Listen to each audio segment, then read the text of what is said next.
Greetings, fellow patrons of Hull H. Tiki here. And Blue Dragon 5. And welcome to the Kickback Cafe, the show where we kick back, relax, and talk about anything but Disney. And today, Dragon, we are talking about Comic-Con! San Diego Comic-Con. Yes, San Diego Comic-Con, yes. Holy crap, Dragon, there's so much. I don't know, Dragon, for my money, this might be the biggest Comic-Con gear ever. Possibly, but you gotta remember, San Diego Comic-Con is the biggest Comic-Con, so they have the most announcements. I mean, it definitely puts it is, but I'm just saying, like, I followed Comic-Con for at least since, like, 2010, 2011, and I would say, at least in the time that I've been following it, my God, I mean, it just seemed like a new trailer was dropping, like, every half hour. It was crazy. You gotta admit, for the most part, it does put D23 to shame. You gotta admit. Yes, I I think D23 might do a better job with, like, having, you know, like, fun, like, catering to a specific fandom. You know what I mean? Whereas Comic-Con is sort of, like, all over the place. Like D23 has Colin Donahue being chauffeured around while they're dancing in the middle of the hall. Oh man. So, like, I don't know. Like, I feel like Comic-Con is just like I would go to D23 over Comic-Con any day of the week just to experience it, you know, like as a patron. But I think Comic-Con is definitely where it's at when it comes to announcements and whatnot. So, oh boy. So, Dragon, we split our D23 coverage up into 4 videos. And you know what we're doing, Dragon? This podcast is basically the equivalent to the Peter Jackson Hobbit trilogy. We're basically cramming something which should be like 4 podcasts worth of content into one book. One podcast. I realize that analogy just kind of falls apart. Forget I said anything about Peter Jackson. I'm a smart boy. Anyways, Dragon. Look at him go. Look at him go. All right, so Dragon, let's start with the trailer that, in my humble opinion, everyone likes to talk about this term. I think this trailer won Comic-Con. I think this was the most exciting. Maybe it's just because I've read the book, okay? I want to put that out there. Like, my personal bias is showing with this one, and I clearly admit that. You know, it's like I've read the book. Dragon, I got to say, reading Ready Player One, the book, and envisioning it as a Spielberg movie, I never thought they'd actually be able to get all the pop culture stuff in there, because the book is such a smorgasbord of pop culture that it just felt like an impossible task. So, Dragon, that's why, for me, the trailer for Ready Player One, it slapped me in the face, because it was just, like, I totally expected the movie to be more along the side of, like, all right, well, we got this cool kind of world that will build up, and you know, the pop culture stuff, we can just sort of yada around or use generic robots. And it's like, no, it's like they're not doing that at all with this movie. And now some people might think that this is like kind of the live action Lego movie. And to those people, I'm like, yes, it is. Having read the book, I can say that that's actually a pretty fair assessment of the plot and everything. So yeah, Dragon, I am incredibly excited about Ready Player One. I think the tone of the trailer was perfect. I think they showed us just enough. The editing was really on point. Great music choice by Rush. I love just the little snippets of seeing, you know, like all the Easter eggs, like Batman and Freddy Krueger, and of course, Dragon, I'm sure the one that got to you and most other people, the Iron Giant is back on screen. Oh yes. In new content. And I hear he's going to have a big role in the movie. He does have a big role because he's our main character's main mech. Oh, really? Yes. Oh, wow. That's awesome. Yes. So I'm still looking forward to this movie. So basically, Dragon, this is going to be an unofficial Iron Giant sequel. Cool. Oh, but, yeah, I tell you, it's with that Iron Giant, I gotta tell you. So again, bear in mind, I'm going to not knowing anything. If I'm going to guess, I would say that the Iron Giant and the DeLorean are the 2 things that are going to be used the most in this movie. Like, I could see the DeLorean being like a huge focal point of the movie, just based on the book. Those are the 2 things I'm definitely that caught my eye most are in this thing. I gotta say, most of those two elements. And I want to say in the Atari Game Over thing, we I want to say Ernest Klein, what he did is I believe he was the guy. And correct me if I'm wrong. He was the guy driving in the DeLorean with E.T. Yes, he was. Yes, he was. Which makes sense. The guy loves a good DeLorean here and there. He does. Basically, the idea of the racing game that you see in the trailer, Dragon, I'm sure you probably picked this up, but the idea is it's essentially like just the world's biggest racing game where you can choose any car, any vehicle ever. It's just like it's completely open-ended. Right. And I tell you, this really grabbed me on this one. Again, just I mentioned already the Iron Giant and the DeLorean. But based on very little information, it's based on basically it's Willy Wonka with video games. That's kind of the sell line for me going into this. And I gotta say, when they release a second trailer, I really hope they focus more on that side of the story, because if I do have one complaint with this trailer, is for me as a book reader, it was awesome to see all of this visualized, but I can see how someone who hasn't read the books, like they wouldn't really understand what it all meant. You know what I mean? And so, like I said, there's a lot of dimension to the book, especially like the addiction to technology that a lot of people are on right now. And you see that a little bit in the trailer, Dragon, because you see the narrator talking about, like you see Cleveland, Ohio is piled up with like, all these trailer homes packed on top of each other, which is the iconic book cover, is that image. And so basically the whole idea is like this world, it's kind of like WALL-E meets the Matrix. It's like this whole world, like most of the population is so out of it and just so given up that they're just spending all their time online. And what the internet has evolved into is the Oasis, which is kind of just this giant virtual reality, like you can do anything with it. Like I said, as you read the book, and Dragon, I'm telling you, man, I'm stressing to you. Read the book before this thing comes out. Get a hold of it. Like, I'm sure you can get a Kindle of it on Amazon or something. Just do it, man, for your own benefit. It's a fantastic read. I don't know. I'm kind of tempted to go into it blind, then read the book afterwards. I don't know. I might get some fundamentals on it before going in. I might. If I were you, I'd read the book, but that's just my humble opinion. Right. But yeah, I like kind of this. What I got from the trailers, it's kind of this homemade virtual reality setup with the Oasis. Yeah. And here's the thing: I'm gonna try. Like, if you have any questions for me, I'll try and answer them. But so essentially, Wade, the main character, has a homemade virtual reality, like a homemade port to the Oasis, and a lot and then when you see all the they're called Sixers in the book, all the all the corporate entities like going to the cars for the race, those are all like through a big company that's trying to take over the Oasis. Right. So what I'm trying to say here is that everyone who logs onto the Oasis kind of logs on through a different sort of piece of technology, even though it's kind of like a weird sort of like like universal USB. I don't know. I don't think I'm explaining it right. I'll tell you this. I think the three elements that work so well together for me is kind of really made me like this trailer. Because I'll admit, I could definitely see how this could win Comic-Con very easily. I think it's between this and between one of the Marvel trailers we got. Uh-huh.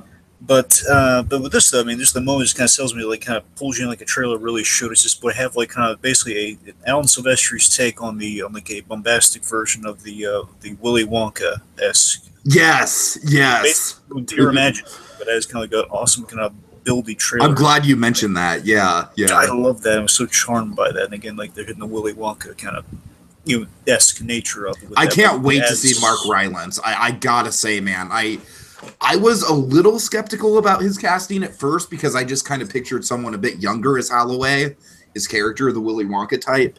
But I gotta say, man, after watching BFG and Dunkirk, I'm falling in love with Mark Rylance, and I can't wait to see what he does with this. He's also good in Bridge of Spies. Oh, I'm sure he's good in Bridge and Spies. I need to see Bridge and Spies. He's a really nice friendship with Tom Hanks in that movie. Yeah, like I said, I'm mostly just interested in Bridge of Spies for his performance alone, just because he's from Dunkirk and BFG. He's really sold me. I love the ending of Bridge of Spies. I won't go into it. All right. Anyway, what it's like these three elements, like in Conquest, together. Because again, with the DeLorean, just kind of has that familiarity to it. Like I love like they got every little detail, like when it's going around that circle, that circular area. It looks like it's coming out of like time travel, so it's like kind of frozen. That's why it has like that trail going on for it. Yeah, totally. But I mean, it's the minute that Wonka music's, that pure imagination is playing, and then we see the Iron Giant. It was like I call it sort of like pop culture Nirvana. That's kind of what it felt like. And that's what the book is, Dragon. And it seems like that's well represented in this trailer. I got to tell you. Yeah, I like how what's the title they give Ernie Klein? The Godfather of pop culture or something like that. I'm not sure, but it sounds about right. Of course, we had like a lot of. I'm sorry. I think they call the book the Holy Grail of pop culture. Right. I would hope that, for the sake of the trailer, they really obscured a lot of the characters here and there. But maybe when the movie comes out, they'll. Oh yeah, I can tell you, Dragon. Absolutely. Like the only character we see in this trailer at all is Wade. Like, we see no one else. We don't see the villain, who's Ben Mendelsohn. We don't see T.J. Miller. We don't see, of course, Olivia Cook. We don't see Simon Pegg. We don't see Mark Rylance. There's a character in the book that I'm actually kind of worried that they cut out of the movie, but I won't get into that. That's the character, Dragon, I was telling you about, that they might have a hard time casting with, casting a version that would work with both the Oasis and in real life.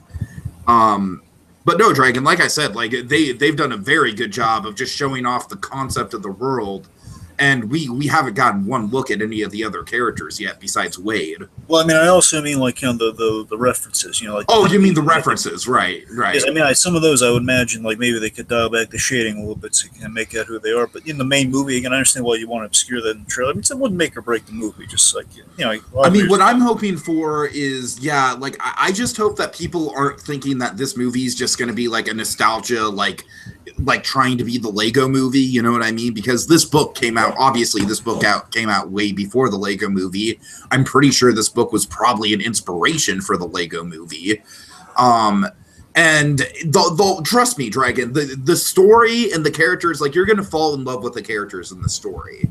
Like, that's the real heart of it, especially if they don't cut the H character. Please, Spielberg, don't cut the H character, because the H character hasn't even been cast yet. But, no, you're going to fall in love with the characters and the world building and the storytelling, Dragon. I really know you will. And the Easter eggs are really just going to be there to drive the story. Like I said, most of the best Easter eggs in the book drive the plot. You know what I mean? Like the Iron Giant being the main mech suit the kid uses, or one of his main modes of transportation being the DeLorean. So like all the pop culture stuff actually like has a function within the plot. Right. And just to highlight a few of the Easter eggs, some of the reported Easter eggs that are going to be in the movie. Of course, we have Harley Quinn, and unfortunately, my bubble was kind of burst. And I looked at it myself, hoping against hopes that they were kind of wrong, but no, they're right. It is not Deadpool walking with Harley Quinn. At first, I was thinking, it's funny because you mentioned that to me last night, and I was like, I don't think it is, but I don't want to burst his bubble on it. I'll let him find out for his own. Yeah, because initially I was thinking, like a double take. It's like, oh my god, two swords. It's Deadpool. Then I kind of heard it through the grave and was like, no, they're just, well, again, like it might be like Spielberg found a way of sneaking in. I looked at like the freeze frames, like, yeah, the eye's missing, and he has like the grenade belt. That's Deathstroke. I mean, it's Deathstroke. Yeah. Darn, it's like the age-old joke of like, hey, Deathstroke and Deadpool. Oh yeah, right. It's got similar guys. It's like, darn it. Oh man, but I mean, Deathstroke's cool though. It's like, it's. But what I can tell people about the pop culture is like, don't go into this movie making the same mistake that I made with Wreck-It Ralph and kind of expecting the movie to be like a Who Framed Roger Rabbit, like who's who of pop culture. As I said, the most effective uses of pop culture in this movie are the plot-driven ones. So you will see a lot of the Iron Giant. You will see a lot of the DeLorean. Yeah. And then most of the other things, Dragon, like the Freddy Krueger and Batman and all that, that's all taking place within the final battle, which is, I don't want to give away too much, but, there's a final battle at the end, which is where I'm sure we're going to get, like, a big majority of the Easter eggs in the movie. Right. Just one, I guess. Also with the Easter eggs, unfortunately, a lot of people also point out that Duke Nukem's in the final battle. They're really excited about. They like Duke Nukem. Yeah, a lot of people really love him. I mean, I don't think his games are great or anything. I just think the design of him is like a fun, like, 90s relic. I haven't heard Batman confirmed, but I mean, if we have Harley Quinn, I'm sure. I'm pretty sure Batman's riding the Scorpion. That's what I'm saying. It looks a lot like him. And I'm pretty sure it is. There's a chance that is one of two characters by my approximation. If it's not Batman, could be Night Owl, which would be kind of cool as well. Oh man, Night Owl would be cool. Because the ears look like Night Owls. The ears look a little bit like Night Owls, but regardless, I mean, you'd assume if they had Harley Quinn, they're going to work in Batman. That's what I'm saying. Yeah, Kind of waste. Like, I know Harley Quinn's popular, folks, but come on, a little bit of Batman with her. And again, as an Easter egg, also based on the whole Deathstroke thing, people thought they saw Lady Deadpool. I'm pretty sure it's not true. Oh God, there can be dreamers. Dreamers can exist, and also there was a dancing Gandalf. Dancing Gandalf. Wow. Yeah, like one of the guys floating in the thing at the top. That's Gandalf. Oh, right. Oh God. One last thing. This is kind of like something we're not really going to hit upon with the news, but just to say it's confirmed it's still going on. And Kevin Smith kind of helped out with this. Todd McFarlane, he is still going on with the Spawn movie, and apparently it's he finally found a studio to make it happen, and he's going to be directing. It's Blum or Blumberg Studios. It's Blumhouse, I think. Blumhouse, yeah, that's the one. It's I gotta say, Dragon, Blumhouse is like the Pixar of horror movies right now, so that's a good studio to get attached to. It's kind of cool the way Kevin Smith is mentioned on Hollywood Babylon. The San Diego Comic-Con Hollywood Babylon, they shot on location. Plus, Kevin Smith is on the IMDb board again, kind of doing interviews, which is kind of nice. Mm-hmm. Anyway, so Kevin Smith revealed that he recommended McFarlane said, I want to do Spawn as a horror movie. Then he recommended Blumhouse, and nice. Fill in your blanks there. And Todd McFarlane has confirmed. Possibly he wasn't supposed to, but he confirmed awesomely. The thing I give Todd McFarlane, he goes for it. He always goes for it. He confirmed that Spawn. They asked him if they could use Spawn in Ready Player One. So it's like one of those. He owns the copyright on Spawn. So it means Spawn can show up. There'll be no one to stop him. Okay. We'll see it. All right. I don't remember Spawn in the book, but I'm just saying with all the other characters. I'm just saying, it's an Easter egg. Like, hey, there's Spawn if you see him. Right. All right, so Ready Player One, very impressive trailer, yes. Yeah, let's move on to the other really impressive trailer, which is Justice League. Oh, yes. Oh, boy, this trailer to me is a lot more promising than the previous ones. Dragon, I have the nitpick to end all nitpicks, all right? What is it? I still just really can't stand that come together cover. Here's the thing. And this is a reason this is better than the previous one. They come together, they get rid of it, like, early on in it only lasts like the very beginning. Okay, yeah, you're right about that. You're right. That's why I like. That's another reason I really like this one over the previous one. But it's just like I hate how this trailer starts. I mean, it's cool because we see Wonder Woman in kind of like a hostage situation, kind of. But I don't know. I can't stand that cover of Come Together, man. It offends every inch of my being that is a Beatles fan. Well, here's the thing. Well, here's two things about that. So, one, the reason I think they chose Come Together is because they... I get why they chose Come Together, because it's like, hey, it's uniting the seven. They're coming together. Ooh. Not exactly what I was going to say, but... Okay, I was getting... Defenders is doing the Nirvana... They're using the Nirvana Come As You Are. Oh, okay, right. I'm pretty sure that's the reason they usually come together as there is. They need a song. That's why I think they're really. They need a song that has the word "come" in it. Well, that's sure.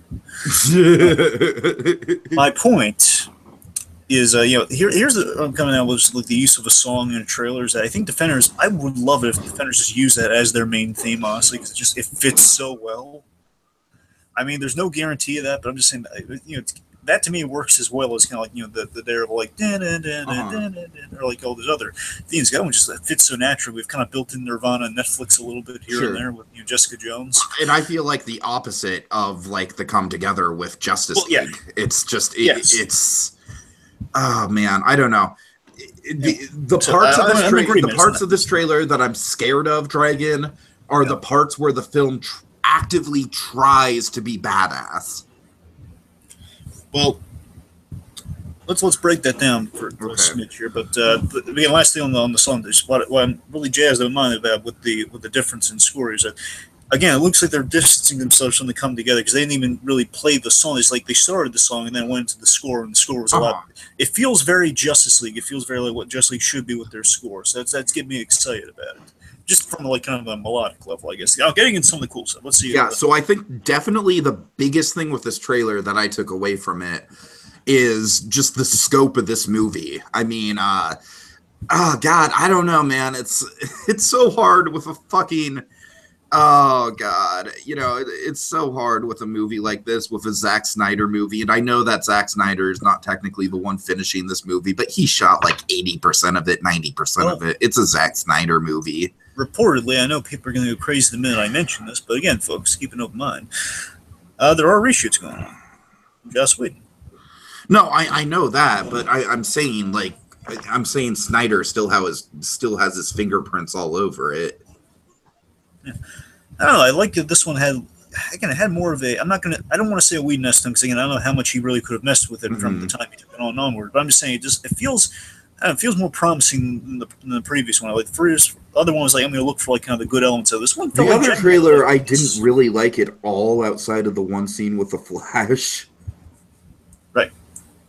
Well, again, it's like the other one had like a few good bits in it. That's like, okay, well, at least we'll have some good bits here and there. This one felt like, genuinely, they might have a shot at this one. Yeah, I mean, the scope of it looks really good. It really looks like it is a desperate situation. I love how they're working the Batman side characters. I love how Gordon and Alfred both have really prominent roles here. One of my favorite moments is just Cyborg like, "Don't worry, Alfred. I got this." That's the thing. I was not sold on Cyborg at all, and now I'm a little bit more sold on him. That's the thing. Yeah. From that line, from that moment. And again, they touched up some things. This trailer looks a lot better. And again, I don't want to say it's all Whedon, but I'm just saying we have, I think we've kind of, I'm trying to find the words here. Again, we've improved upon the CG a little bit, so Cyborg looks a little better, looks a little bit more practical, and again, the color palette's a little brighter. So again, they're trying to subvert some of the Snyder stuff, at least in the marketing sense. Now, Dragon, I'm gonna talk about an element of the movie that at first I was stoked for, and now I'm kind of backpedaling on a little bit, just based on the marketing. Yes. I'm not sure how well badass Aquaman is gonna sell. Aquaman had a really cool bit in this one though. I love when he takes down the parademon and has this cool like thing where he goes through like the building and then he without breaking stride kind of walks out. I thought that was kind of neat. Here's my thing with Aquaman. And I like that he has a shirt now. Okay, just hear me out. Just hear me out.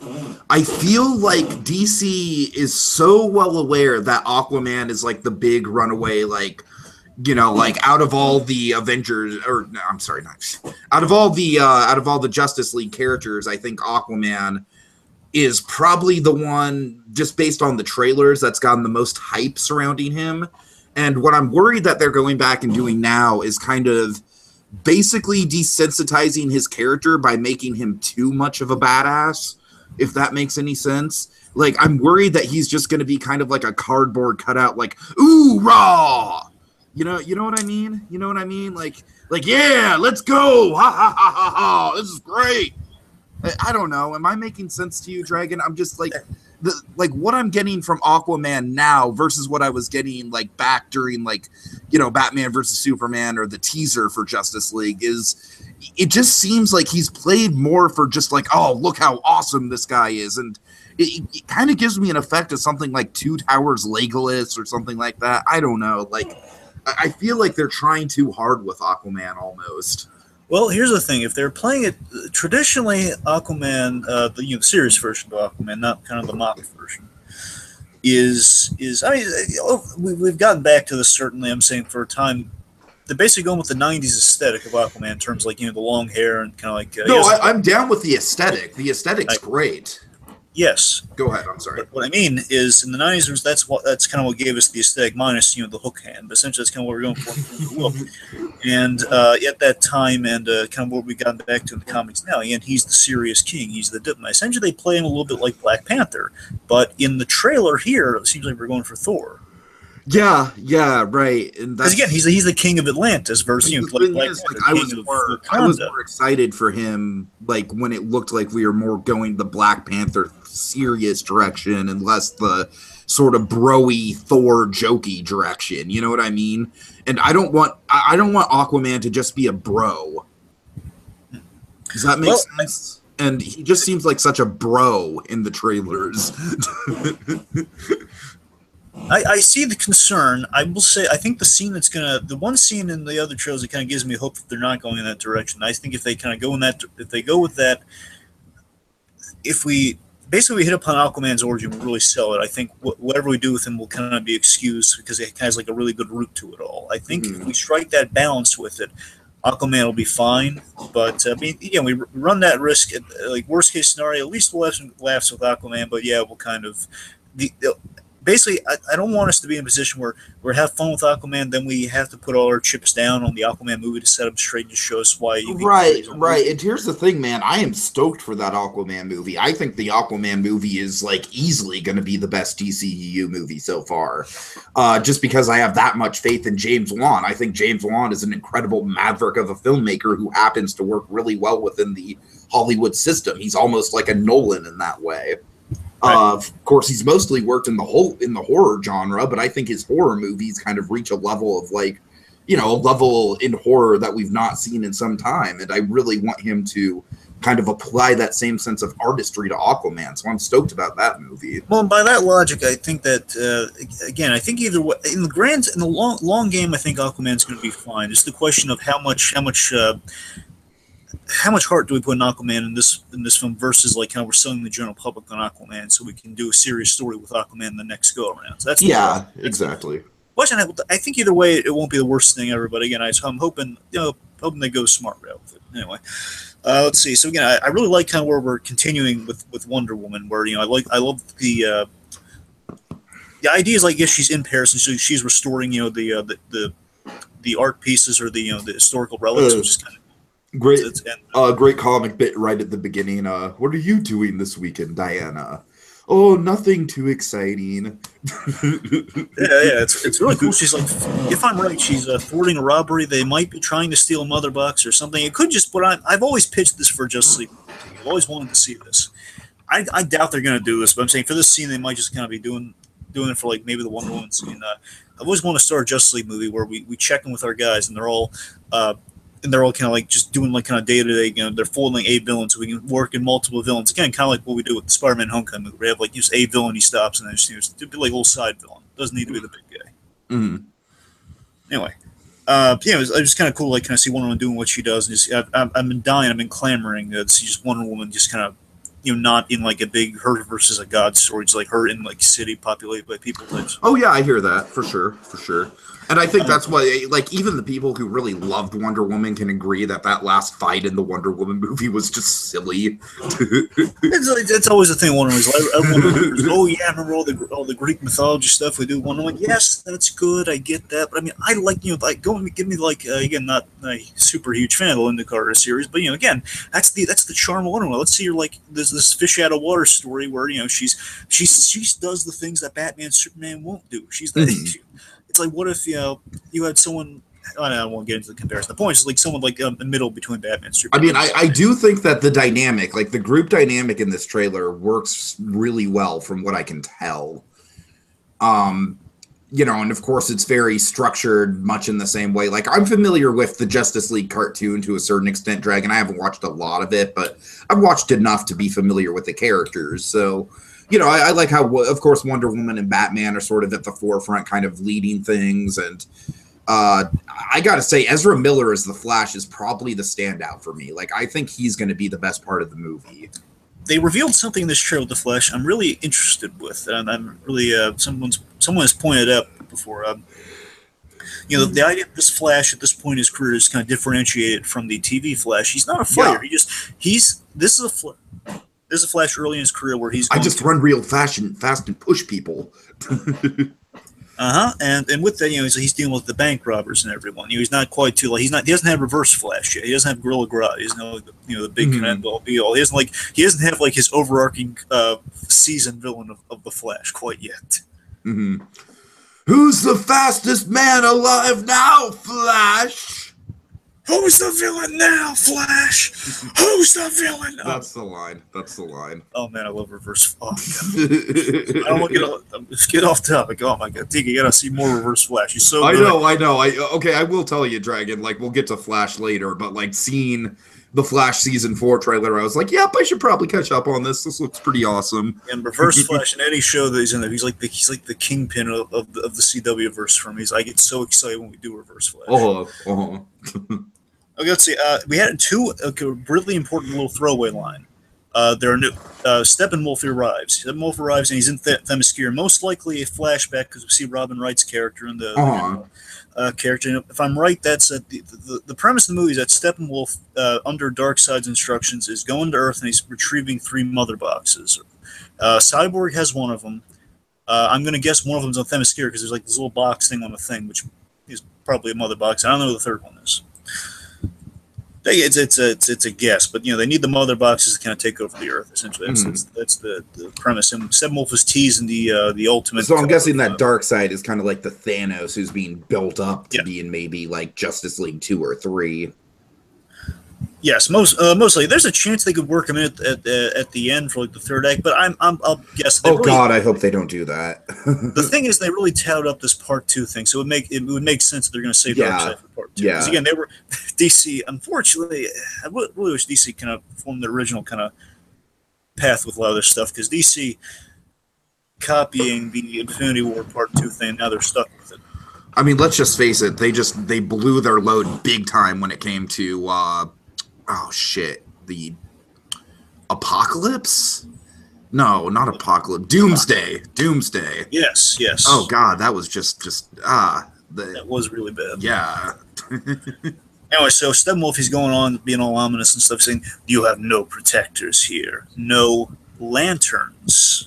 Oh, he said. So basically, if not. I don't know what he's done to the Guardians of the Universe. At the very least, for Earth, like, every planet has a Green Lantern attached to it. So it means maybe Abin Sur is dead, and Hal Jordan, or someone else. It could be like the John Stewart. We could have a number of Green Lanterns. One is we might a Green Lantern might be arriving at the end. So it's definitely set up for part 2. The point is the Lanterns are out of it right now, and the idea the Lanterns might have been the only force in the universe powerful enough to. Okay, that's cool. Yeah, the Green Lantern rings are always touted to be a really powerful item to use against evil. We have tons of great shots and really good story. I think my favorite shot in the whole trailer is the Flash going through the glass. Oh, that's cool. I love the way the glass liquefies. Yeah, we have some really great Batman shots because we have like one of the best looking. I mean, we're rarely we get. Sometimes we get this in the Batman movies, but never looking this good. We got Batman over the gargoyle. Oh man, Batman! Right. We had him on the gargoyle. First of all, we had Jim Gordon, with the bat signal too. Oh my god, just seeing J.K. Simmons as Gordon. He looks like an Alex Ross painting. Can we just agree that J.K. Simmons is just the master of like? Oh, you want me to be this comic book character? Okay, I'll just look exactly like the comic book. Essentially, what this is, with the way J.K. Simmons Gordon looks, he looks like an Alex Ross painting. Who's one of the big tiers, like even a poster guy in comics or poster guy period, like the cover guy. That's Alex Ross, and Alex Ross, he's done some Batman work. Again, that looks like an Alex Ross, Jim Gordon come to life. Oh man, it's really crazy. It's just like it's literally the same sort of sensation I got seeing J. Jonah Jameson for the first time. And not only that, they really spoiled something with Gordon that I was really kind of peeved with. Though. I mean, I love it, but at the same time, like, oh man, I want to experience that in the theater. They had basically we had the bat exit gag to end all bat exit gags. Oh yeah. Now explain this to me, Dragon, because I'm not really like I think it's funny. I'm just not really sure what happened in the context of like Flash's powers. Oh, it's very easy. Just the idea is like Gordon, that rooftop scene we saw teased at the end of last year. Basically, they're all showing up on the rooftops as cozy, temporary. Maybe they're temporary. And basically, at the end of that scene, whatever. Basically, I don't know. Batman's asking for Gordon's help, or Gordon just like doing that to summon them all there so they can all kind of talk, whatever. At the end of that scene, Gordon's about to say, "Oh boy, how are we going to deal with it?" It turns around. Classically, Batman would disappear. In this case, the rest of the Justice League heroes they also disappeared, with the exception of the Flash because he's a new guy and he makes the ultimate observation. it kind of makes it's like how we had that tease and rises like about the bad exits. So that's what it feels like. Here we have like another great gag like that where he's saying, "Oh, where we supposed to, where'd everyone go? Well, that's kind of rude, don't you think?" And then he runs off. Okay, so the Flash didn't have anything to do with them disappearing. They all just literally did bad exits.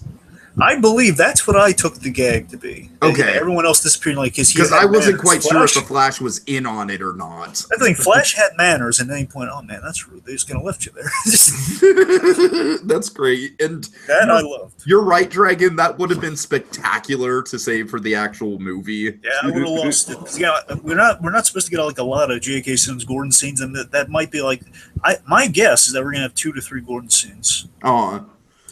For all we know, that's like the last time we see Gordon. I know, that's the thing. I mean, that's either going to be the first scene in which we get Gordon, that'll be the ending of that scene, and later on, like when all the action's going on, hey, let's check in with Gordon. You saw him early in the movie.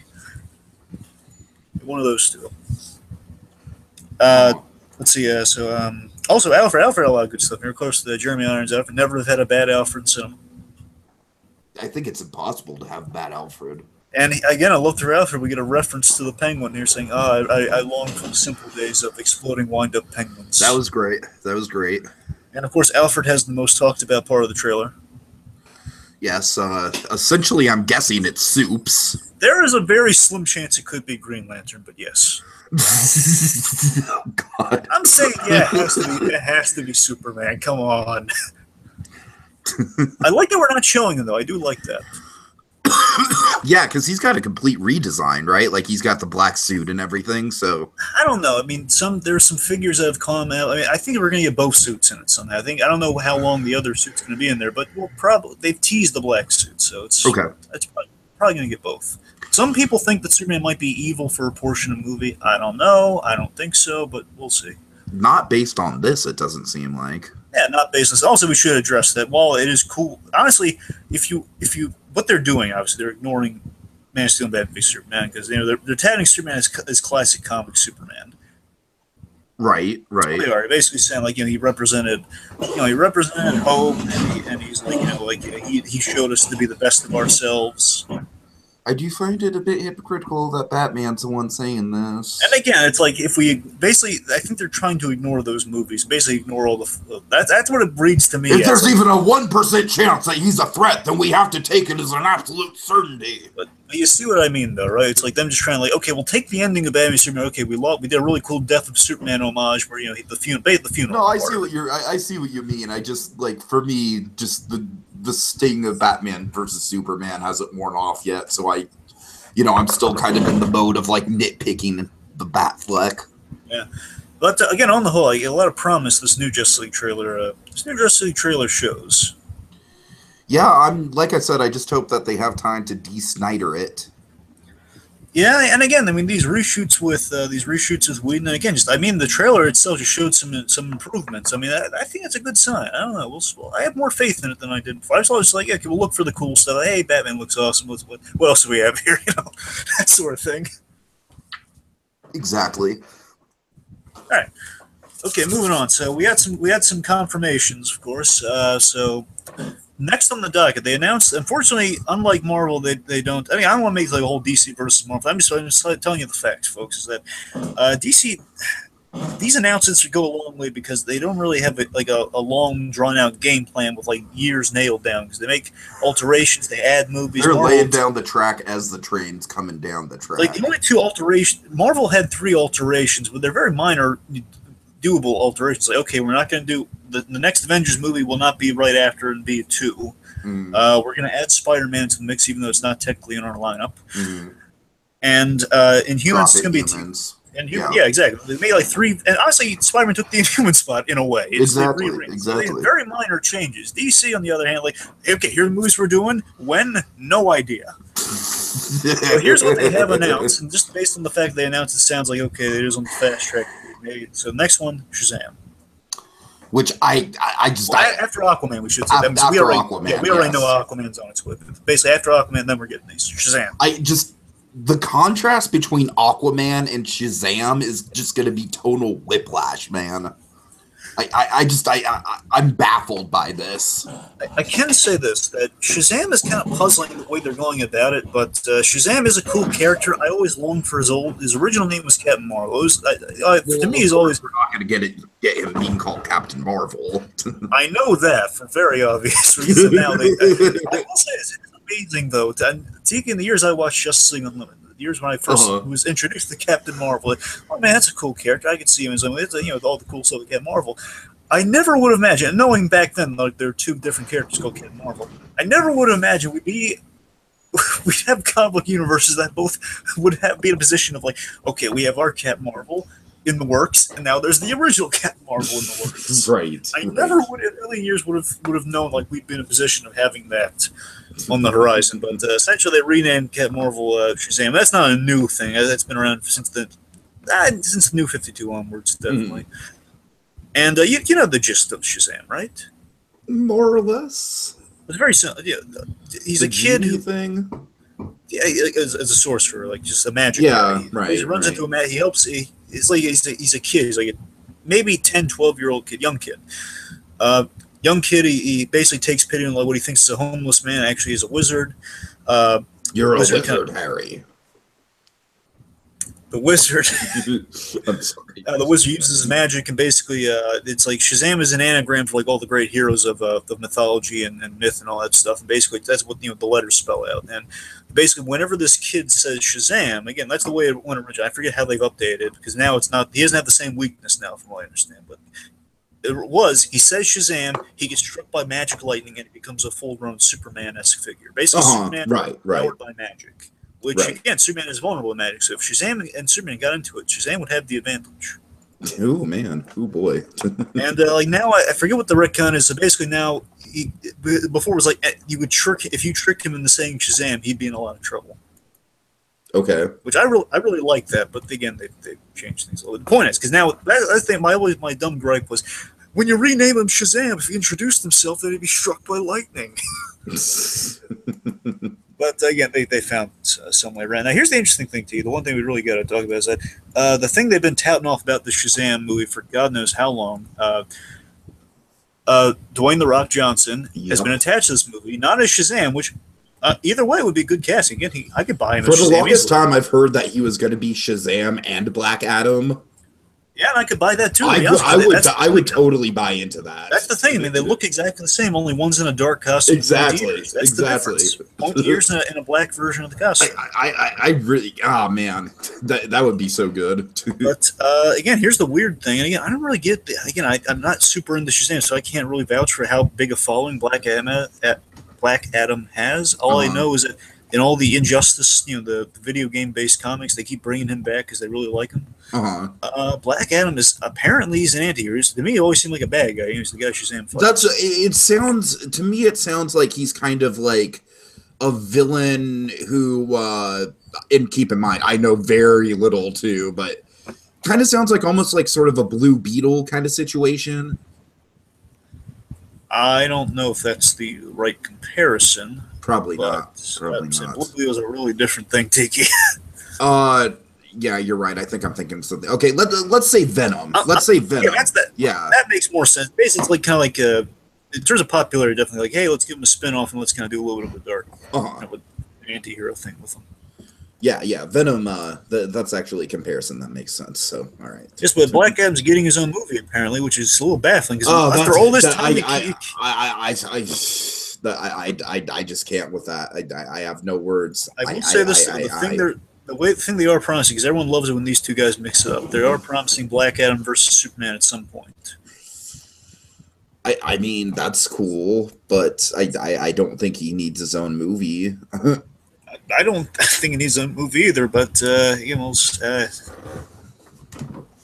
this seems like, again, folks, when we have enough movies, then we can like, okay, let's give Black Adam a movie. Okay, I like that character in that one movie. Let's give him another movie. Right. I mean, like, just, hey, we have The Rock, and we kind of have him trapped in a contract. Has the MCU even done like a spin-off movie yet? Let's see. I don't think they have. They've done like team-up movies. I don't think there's ever been a spin-off movie. We haven't. Well, technically, Black Panther. Technically, He was introduced in Civil War. And then Yeah, but you can say the same thing about Homecoming, though. That's a fair point. So if we're not counting them, then no. If we don't count those, then no spin-off movies. Yeah, so... I don't know. It just seems really like a weird DC, honestly, that's the one marketplace they have a lot of spin-off movies in the works. So I guess they're doing that to differentiate themselves from Marvel, but I'm not opposed to the spin-off thing, but again, you want to have an established universe first. That's the problem. That's the thing. Like, to me, it's like no one's gonna like. I mean, I don't know. All I know is that these characters aren't like the kind of characters that are gonna draw like huge crowds the way that. And the thing with Marvel is that Marvel can pull a property like Guardians of the Galaxy, but Marvel obviously has the track record behind them. Whereas with DC, I feel like DC's bread and butter is the Justice League. You know what I mean? It's like, that's not to say they can never make movies that go outside the Justice League, but DC has a wealth of really cool characters that could really benefit from solo movies, but they always go with the poster boys. Yeah, but what I'm saying is that I think there's a reason they go for the poster boys, which is, you know, I just think it's just they're way more brand recognizable. Yeah, I don't know. That makes sense. All right, so Shazam was announced. Also, this is we didn't get a lot with this, but we did have a big name change that is really lighting the world of buzz. We have Flashpoint. Yeah, and there's been a lot of drama on this movie as well, but I'm pretty excited for it considering I really like what I'm seeing from Ezra Miller in Justice League and Flashpoint Dragon. Am I going to get caught up to that when we get to The Flash, like if I watch seasons 2 and 3? Well, definitely season 3 is the Flashpoint season. So okay, that's okay. Season 3 is all Flashpoint. And there's an animated movie. You just want the animated movie is the one you want to watch before that movie comes out. That's the one you really should watch. I mean, in all likelihood, I'll have seen The Flash before the movie comes out, but...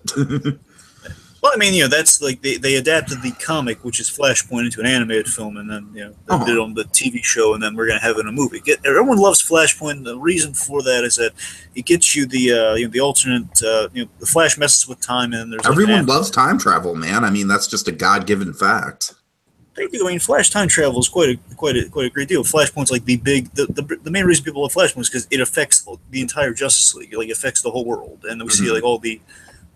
Well, Tiki and I have been saying that we agree with this, and it's not completely off the table, but again, Robert Zemeckis as the director, and this essentially would be doing Back to the Future 2 with the Flashpoint movie. That'd be so perfect. That'd be so perfect. 1985, but as a movie. Flash goes back in time, and then essentially Biff has a casino. Essentially, that's kind of what you get. You know? God. No, seriously though, that's the thing. He goes to the Flashpoint. He goes to save his mother from being murdered, and in doing so, he botches the timeline because there's a ripple effect, and like that's how you get Thomas Wayne as Batman. Which Jeffrey Dean Morgan has said, when he was cast, he was very much looking forward to doing a Flashpoint, Batman movie. And I would be so down with that.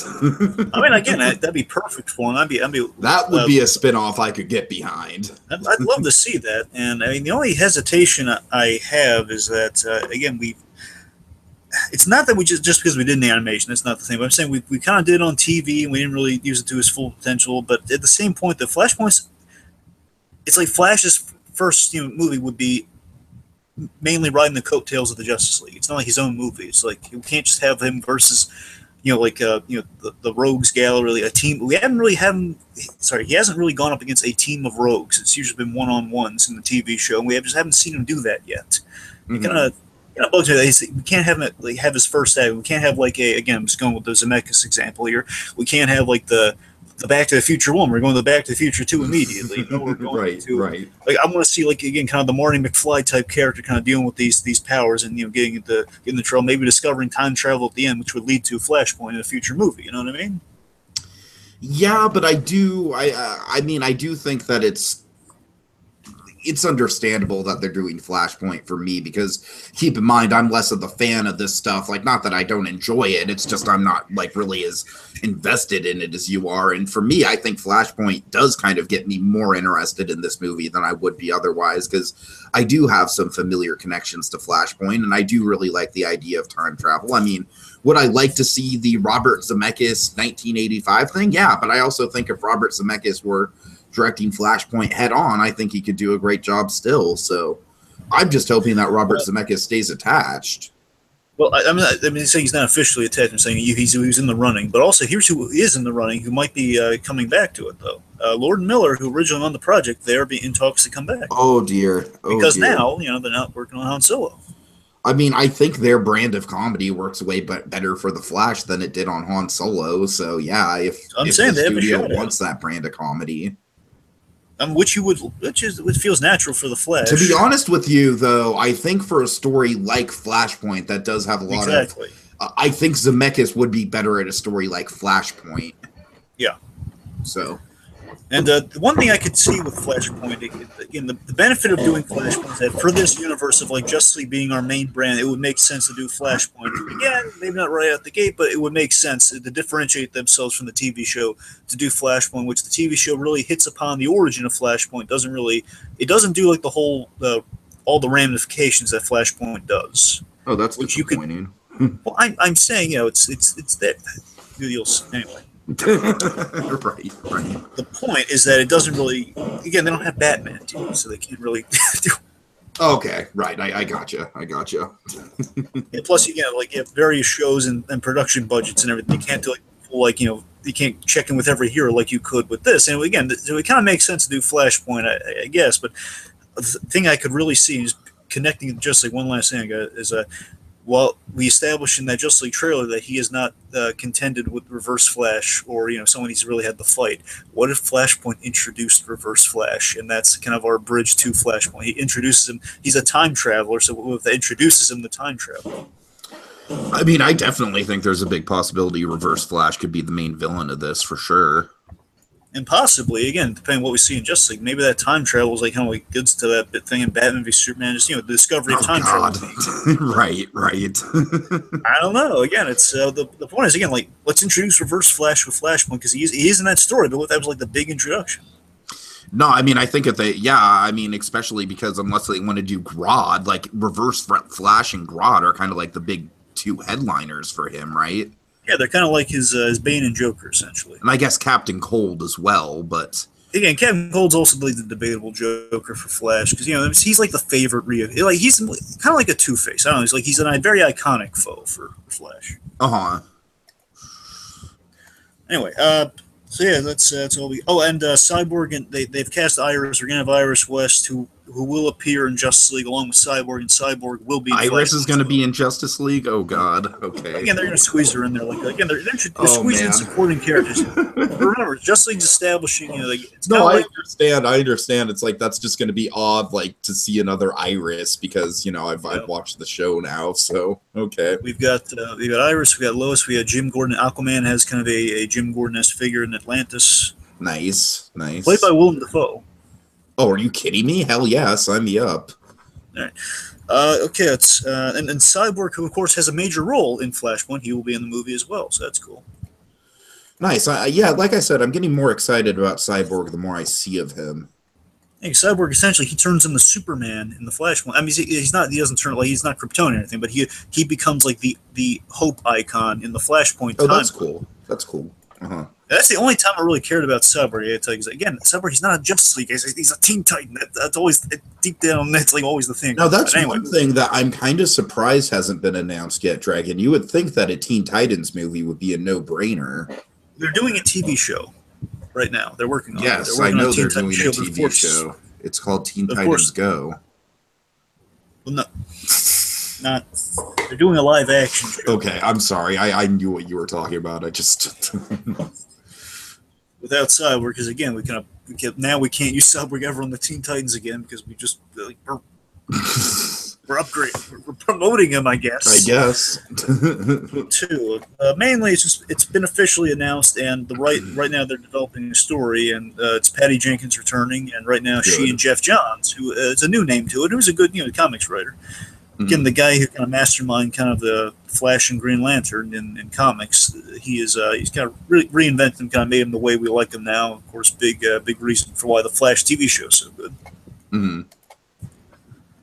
They're developing Wonder Woman 2, which we know is set in the 80s. Yeah, we're going to get a lot of throwbacks here between Wonder Woman and Captain Marvel. I see some shades of similarities between those two movies. We'll get to that. Yep. To be fair, we knew about Wonder Woman first. Oh yeah, I know. But I'm just saying it's kind of interesting. Like we got that 80s and 90s nostalgia thing going on with those two movies. Now the rest of this is kind of like it's undefined, folks, and we're just going by like what assumedly would come next. So assumedly, the Batman would be next. What is going on with this movie, Dragon? Well, we know Matt Reeves is directing. Which, Dragon, you and I, we both agree, War for the Planet of the Apes. Dragon, would you call it the best movie of the year? I would call it the best movie of the year. Well, yeah, I'm not sure about that, but it was a very excellent movie. So, yeah, I mean, after seeing War and Dawn, I think this guy is really, really cut out for Batman.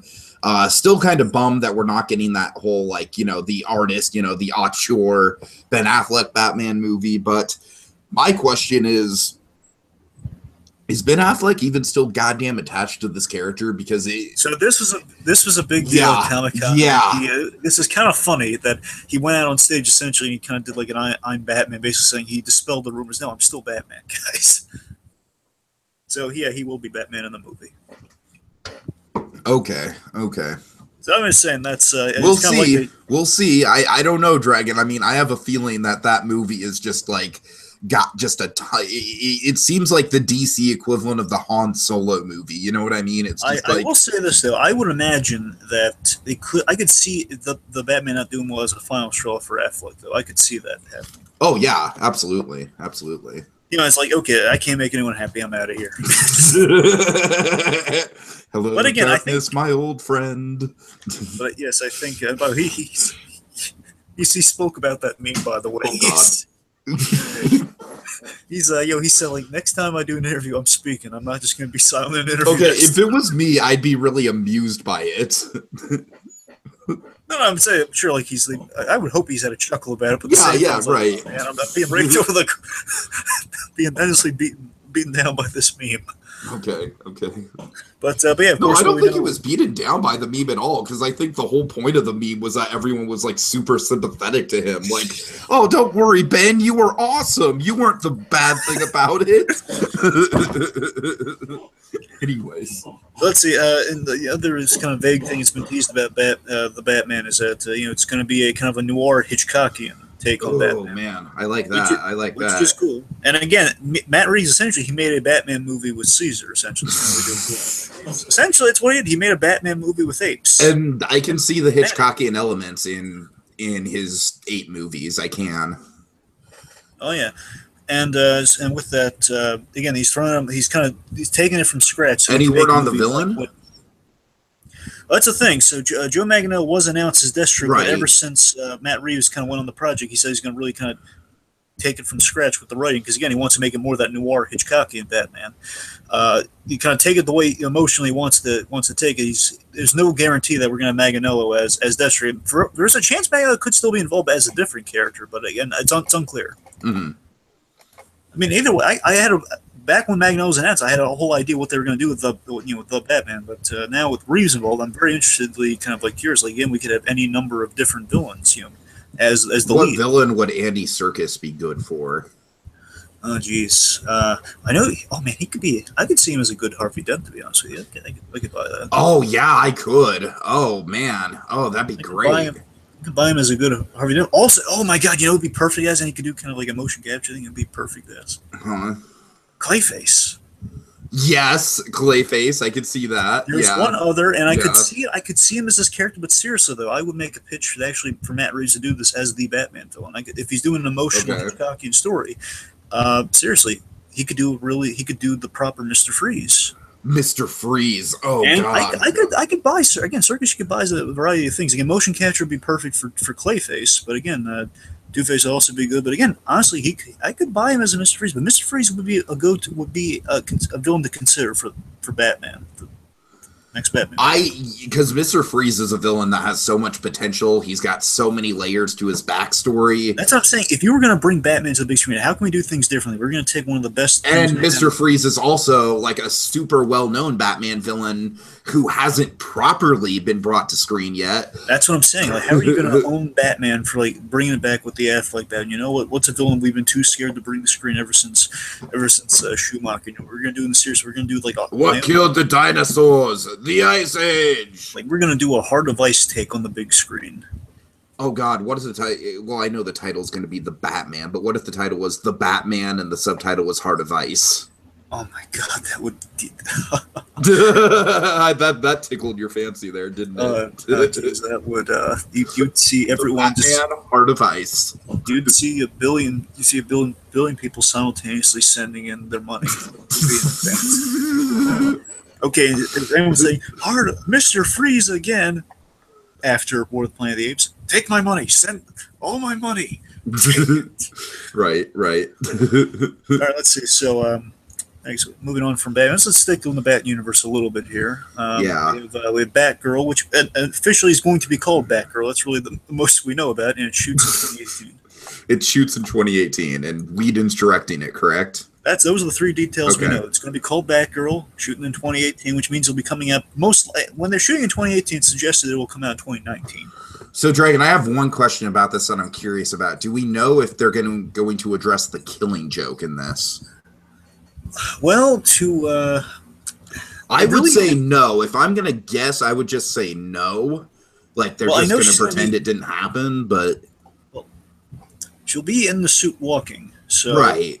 With that, I'm going to assume it's before Killing Joke. Okay. They could do Killing Joke as the movie if they wanted to. Oh, I don't think that'd be a good idea. That would not be a good idea. I'm not saying they should, but a lot of that would depend on what they're how the Joker's up in the air right now. What we're doing. Oh God, yes it is. Yes, so that's what I'm saying. It depends. Like if they wanted, I'm not saying they should, but if they wanted to do Killing Joke, they would have to figure the Joker thing out. Then they'd have to figure out how to go about it. Of course. Because again, Killing Joke to me would be like a sequel to a Batgirl movie. That's what I'm thinking. That's what I'm thinking. Yeah. Okay. And yeah, I don't know. Like the Batgirl thing, I'm a little bit more skeptical about, just because. But Whedon really loves the character of Batgirl, so I think he's going to do a good job.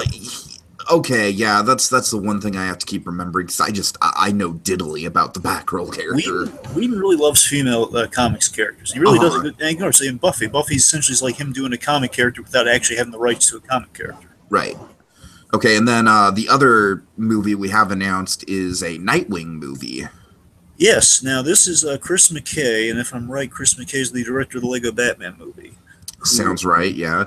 Who is doing Nightwing. There's nothing saying it won't be in the DCEU, so I'm saying if I'm Batgirl, most likely Nightwing will be will be there too. I'm saying it's like 90% confirmed. There's a very slim chance they could say somehow pull the rug out from others and say no, it's not continuity. Here's why we got the Lego Batman movie. Got to do it. Again, I think they're gonna have enough sense to say we're gonna make a really good Nightwing movie. Uh-huh. And it's a little vague with the details. What we do know is that he really cares about the character of Nightwing. He said, okay, well, I'm looking for an actor with Nightwing who can do the martial arts, basically promising some stuff while he's saying what he's looking for. A lot of martial arts, a lot of gymnastics, a lot of stunts, and also a lot of emotion and heart. The guy's going to be put through the emotional ringer. An actor can do all of that, so it kind of give a tease of what he would like to do with the Nightwing movie. Yeah, I think a Nightwing movie has a lot of potential, because Robin is a character that, of course, has been in the pop culture lexicon hugely. Like, he's a huge pop culture figure. He's an icon. And, to do a proper Robin movie where it's like we're taking the character, I'm assuming this is going to be Dick Grayson, right? Yes, Dick Grayson. That's what I assumed, yeah. Basically, this could be before the death of Jason. Obviously, it would be before the death of Jason Todd that we kind of start Batman v Superman with. Yeah, that's the thing, Dragon. I have a feeling we're going to be jumping around to a lot of different time periods with these different Batman spinoffs. Like, I have a feeling that might be the device they use to give us, like, different eras of Batman. Yeah, honestly, it would be kind of cool is if we the Nightwing story, like him, like beginning as Nightwing is the main story. We have a few flashbacks of why he quit. That could be like the mystery you solve in the movie, possibly. Like, Mhm. why? I mean, Ben Affleck had like kind of a small role as Batman in the movie by doing that. Yeah, exactly. Maybe we introduce some other Batman villains. Again, it's a way of like introducing them without doing a whole movie based on a villain. Like Two-Face and Black Mask. Black Mask could be the main villain. Two-Face could be the reason, like he was facing Two-Face and then he quit being Robin. Mhm. Something like that. All right. Okay. Following Nightwing, Suicide Squad 2. They have. I Here's the just thing. can't. They almost. I just can't. I'm done with this movie. So Suicide Squad, the sequel. Again, I don't know if you're just going. They to literally tried to look up, like, okay, Wikipedia, okay, Google, which director is the most mediocre director in Hollywood? That's a little harsh. Come on. No, here's the thing. This guy is not a bad director, but he's certainly not a great director. He's just a very, very, very cookie cutter director. All the movies he makes are super cookie cutter. This is the guy who makes most of like the lame, like Liam Neeson, like Liam Neeson cash grab movies. Yeah, not even the original Taken of all the Exactly. That's what I'm saying. This is the guy who's making the Liam Neeson taking cash in movies. Yeah, like based on the movies that they're not Taken 3, but they probably should have been Taken 3. I mean, Dragon, I don't know. This is just another bad decision in a line of bad decisions. Like, I'm trying to be positive about the DCEU, and there's certain things they're doing that are pretty promising. I just think they should drop Suicide Squad. I don't know. I mean, then again, what do I know? It's like a lot of people do seem to like it, and it's a very divisive movie, and it did get a pretty surprisingly healthy number at the box office. But yeah, remember, deep down, there is a lot of love for what the Suicide Squad is. I'm not saying how the movie turned out. I'm saying what the again, you saw Assault and Argument. The Suicide Squad's a really fun premise. No, it is. It's just like the editing in that movie was just so bad. It was so bad. The hope is that they're gonna take in the criticism. They're gonna actually scoop out all the. I want Mel, man. I want Mel. Yes, so that's what I was getting at. So Mel Gibson was, for a while, they almost had Mel Gibson. That would have been perfect. Oh my god. They had to delay the movie, so they kind of lost Gibson because of that. There was like scheduling things. There was a delay. They should have goddamn waited. They should have just waited. They should have just been patient and got him. I don't know. Yep, they're shooting reportedly. So again, if I would kind of find out chronology, I'd guess after Wonder Woman 2, then we're gonna. Again, I would like to think the Batman. Then we're gonna get Batgirl. Then it all just depends on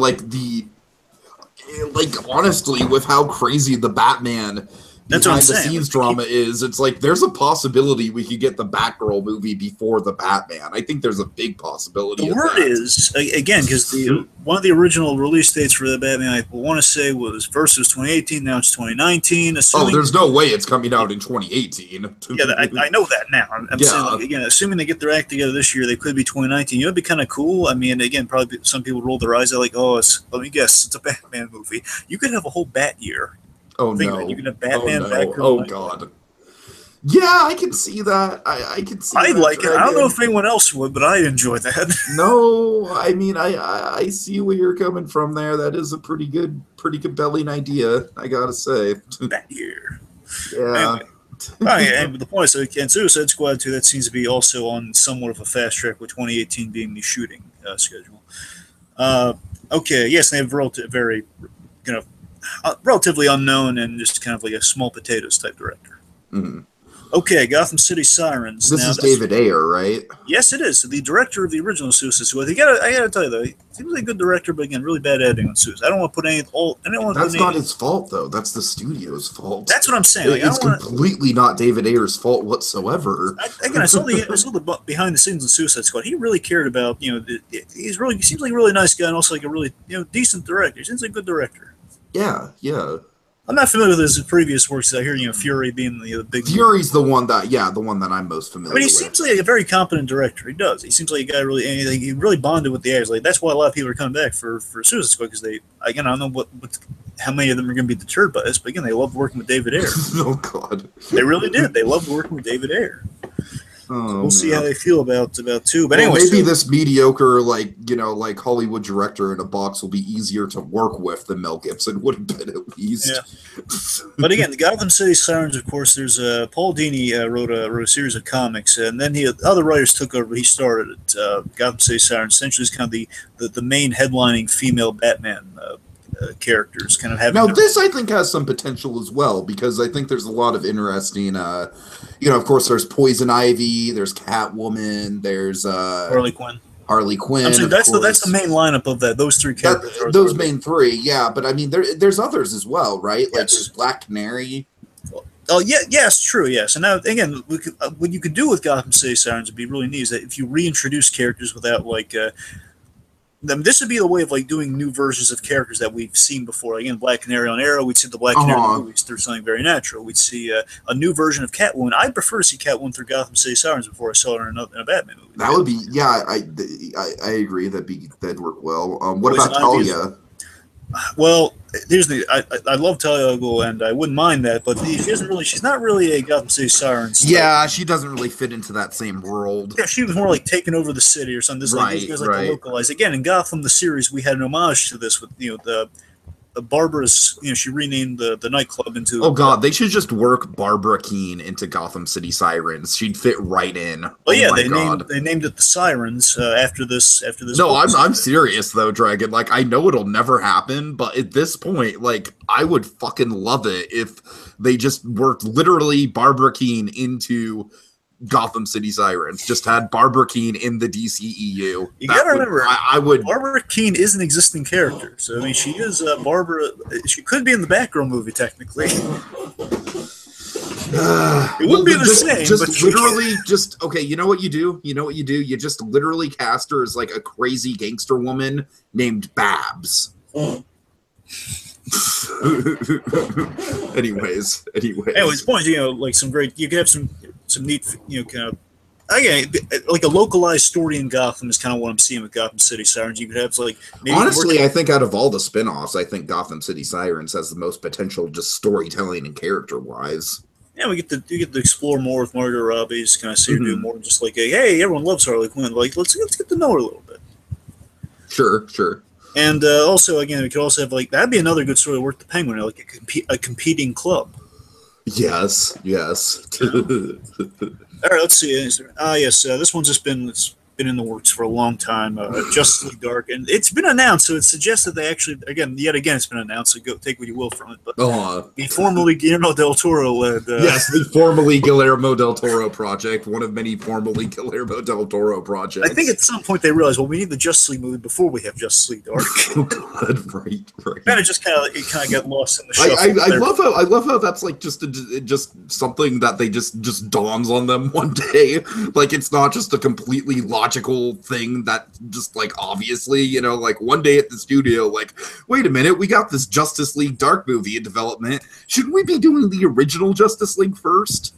I don't know. They're clowns over there at Warner Brothers. I will say this though, Justice League Dark. There's an animated movie that again is like we got the anime movie before we got the so we have another barometer to judge the new movie by. It's actually it was one that I had low expectations for. It actually surprised me. Like man, they actually did a good job with it here, and there's a little bit of a mild blueprint for them to go off of if they were making it into a movie. Okay, kind of like another in premise Suicide Squad type premise. Like it's we're kind of taking the outcast of the magical outcast of the DC universe, put them on a team together. It includes the member everyone loves and would love to see maybe another solo movie on based on how well this goes. To be honest, Swamp Thing's on this team. Oh yeah, oh God, a Swamp Thing solo movie would be fantastic. He didn't get the best movie when he had a movie. No, you can say that. Yeah, definitely. The point is, seriously, Swamp Thing again. It's essentially you get another Watchmen out of Swamp Thing. You could, if done right. I'm saying he's like these kind of like Alan Moore, did a great run on Swamp Thing. But there's a lot of love for Swamp Thing out there. We could explore. Sure. Okay. Last thing outside of the DCU, we have Wonder Woman. It's called Professor Marston and the Wonder Women. This Wonder Woman documentary, biopic, not that. Yeah. Now I know some fringe stuff about this subject. I know that. Wonder Woman was definitely kind of there's some very interesting kind of like sexual overtones to her when it came to her creation and what it meant for the guy who created her. I don't want to get too specific into that because I don't know the details, but this documentary could touch on some pretty pretty controversial and risque things, I think. Oh yes, and that's definitely the idea is that Marston lived a very controversial lifestyle with. By the way, he's played by Luke Evans, so I don't know if that Gaston himself, right? Yes. He is basically Marston lived a controversial lifestyle in that he and his wife both fell in love with this woman they kind of let in. It's kind of this woman who kind of lived with them. They kind of it was kind of a trio of love, if you will. And this woman essentially was the inspiration for Wonder Woman. That she had these metal bracelets. And just kind of a lot of the fundamentals of Wonder Woman came from this relationship they had, and of course, just kind of him. A lot of events in his life at that time led him to create the lie detector. And of course, these elements are all working together to create Wonder Woman. The grand scheme of truth, strong-willed women. That's such a cool bit of trivia, the whole lie detector and lasso of truth thing. And that's essentially what the movie would be. It'd be like kind of this. It sounds a lot like Finding Neverland. Essentially, yeah, Tiki. That's the perfect analogy. It is Finding Neverland for Wonder Woman. Yeah. But the threat would be all the scrutiny falling on Marston. I tell you what I want him to do in this, Tiki. I want him to do this and be perfect for this movie. I want him to address like the Frederick Wortham called him and all this. We could have Frederick Wortham in a movie as the bad guy. Oh God, great. Sure. Because Wonder Woman on the DC front, Wonder Woman got it the worst out of Batman and Superman because she's the one like in all the bondage and stuff. She was really being scrutinized. That's kind of the bondage stuff is what I was kind of hinting at. Yeah. Batman was scrutinized because the whole Batman was like they're reading into the Batman thing in a negative way with the whole at the time in a negative way, and with Superman that's the Freudian stuff. Superman he just likes to beat up on people. That's just these days. Look how powerful I am. And Batman Robin's like, oh well, there's no females in this. Let's add females in this because it's just a man and a boy living. But again, the Wonder Woman of course had the plethora of things to look at there, and that's. Again, the movie will get into that. We also have good cast again, Luke Evans, and one I'm impressed by Rebecca Hall. Mm-hmm. Yes. So I'm looking forward to that. I wonder how I'm going to be able to watch it, but I'm looking forward to that. Is it going to be in theaters or streaming? That's the thing. I don't know. My guess, honestly, is streaming, but there's no guarantee. It could be like a limited theatrical release, which I would hate. But. Oh man, movies are just they're blurring the line when it comes to streaming nowadays. I'm pretty sure. I'll bet you it's going to be streaming, though. We'll see. Okay. We'll see. Okay, moving on to the TV DC stuff. A lot of this is going to go by fast because I'm more into the shows than Tiki is, but yeah. I'll have the most to say on the Flash, and even the Flash I've only seen season 1, so exactly. So he's going to be at a slight disadvantage till we get to the end. Right. So just keep that in mind, Dragon. I'll talk as much as I can, but. So let's start off with Krypton, which really surprised. They announced a lot of really cool stuff for Krypton I did not see coming. I just thought it was going to be simple, I didn't even know it was going to be a series. I thought it was going to be like a special in sci-fi. Oh, I knew it was going to be a series. Oh. But yeah, Krypton looks promising, I guess. I'm just worried about the network behind it. I don't think Sci-Fi has a great track record. Well, here's so again, Krypton very simply has been pitched as, and like the 30-second advertisement of it has been very simply, okay, we're going to see Superman's grandfather on Krypton. His name is Segel, S-E-G-L, Houseville. And basically, it's going to be we're going to see more of that kind of that cool sci-fi-ness on Krypton that we kind of saw in the opening of Man of Steel. So basically, kind of a series, which is still, like, in my opinion, the best part of Man of Steel. But again, I mean, Krypton is a cool sci-fi place to explore and kind of do stories on. Because again, it's like it's a place where it's kind of it's a very evolved scientific community on Krypton. We're kind of getting to the roots of it even before Jor-El's time. So there was already some potential with that idea. It wasn't going to be like lighting the world on fire, but it could have been cool. But now they've added some interesting levels to it. I didn't see coming at all. I was just so blown away by this. Is that not only is it's not just set in the past with the Segel story. Mm-hmm. I don't know. We're going to have somewhat of a time travel element to the show, which is kind of cool. Adam Strange and Hawkwoman. I don't know if that Hawkgirl promoted or what, because I know Hawkgirl. I forget if Hawkwoman's a different character. The point is someone calling themselves Hawkwoman. And Adam Strange. Adam Strange is kind of like your Flash Gordon type. He's a guy who could buy time travels through time. He has different portals to dimensions. He's a very sci-fi character. they get sent back in time, and the idea is that Superman villains are also traveling back in time, and they're trying to erase the bloodline of the L family so they can get rid of Superman. And it's up to them to protect Superman's bloodline, starting with Seg-El at the earliest level of the bloodline. And Seg-El, and this is something that's kind of really turned me on to the show, is that apparently this is Seg-El at a really bad time in his history where he's been stripped of his symbol. Like apparently he's done something so bad or so embarrassing in Krypton, they removed the Superman S from his, the crest of his family. And like he's really depressed in the beginning of the show. That's what they've been kind of saying, is that he's like it kind of sounds like Game of Thrones. The idea is it's up to them to, while they're protecting him, to kind of inspire him, inspire him out of his depression, to kind of be kind of the I would assume scientist based on Jor-El's profession. You kind of bring the House of El back to good standing, but also, and there's a chance basically we're going to go in different periods of Superman's life. And we're going to be protecting him from stuff. Which actually sounds kind of cool. I'm down for that. I'm less down for the whole, like, going into different time periods of Superman's life. Like, I'd prefer if it was all prequel, because I think there's a lot of, like, mythology and story to tell without it becoming a Superman show. Like, I think it's kind of like the opposite of Gotham, right? Like, with Gotham, the show is now kind of like, it's gotten to a point where, okay, we've got the Batman stuff, basically. But with this, I feel like, setting it so far back in time, like you had in Krypton being such an alien place, it's a familiar location, but there's a lot of different, like storylines you could do with it, like the politics and everything. So I don't know, Dragon, like that's the thing, is I just kind of wish it was more on the prequel side of things and less on trying to make it a Superman show specifically. Well, again, a part of me thinks it's like about protecting the blood. All they said is it's protecting the bloodline, which doesn't necessarily mean Superman will be how much Superman is going to be. Again, they're a little vague with like how much the time travel or how the time travel is going to be used. It's just my guess is that it's going to be. I would imagine, like, let's just guess it's like 10 to 13 episodes, all right? Let's guess that. Let's say the first arc will be with, like, it'd be a couple episodes we'll spend with Seg-El, then we'll go to Jor-El. Then maybe they have to protect the Kents at some point. Again, I don't know. Maybe like less Superman, but more like people connected to Superman that are responsible for him becoming the hero he is. I don't know. Right. We'll see. We'll see. Okay.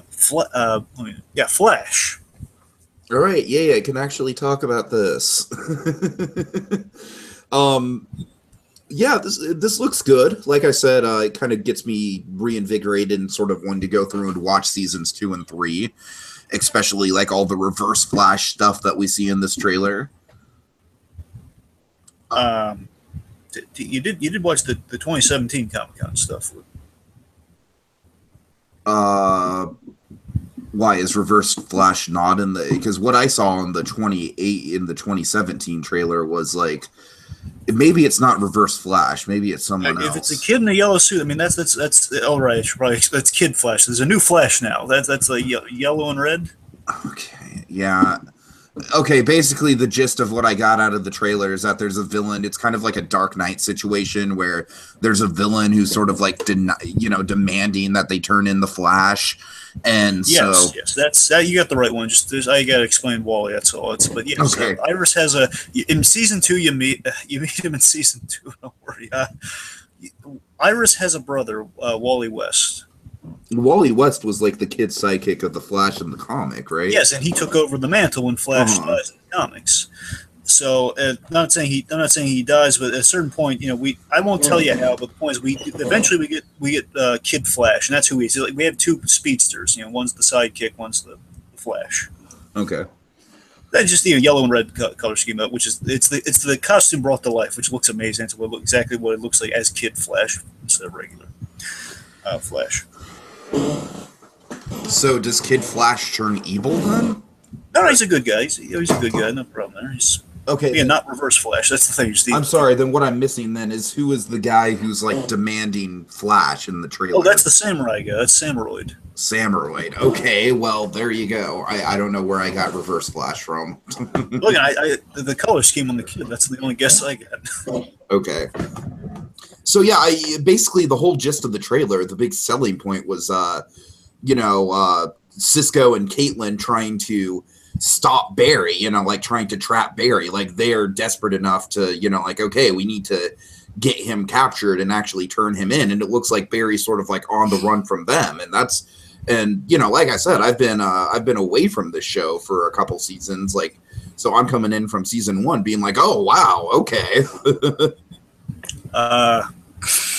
Yeah, they're not exactly trying to the catch. They're trying to bring him back. Remember when he walked in that portal at the beginning?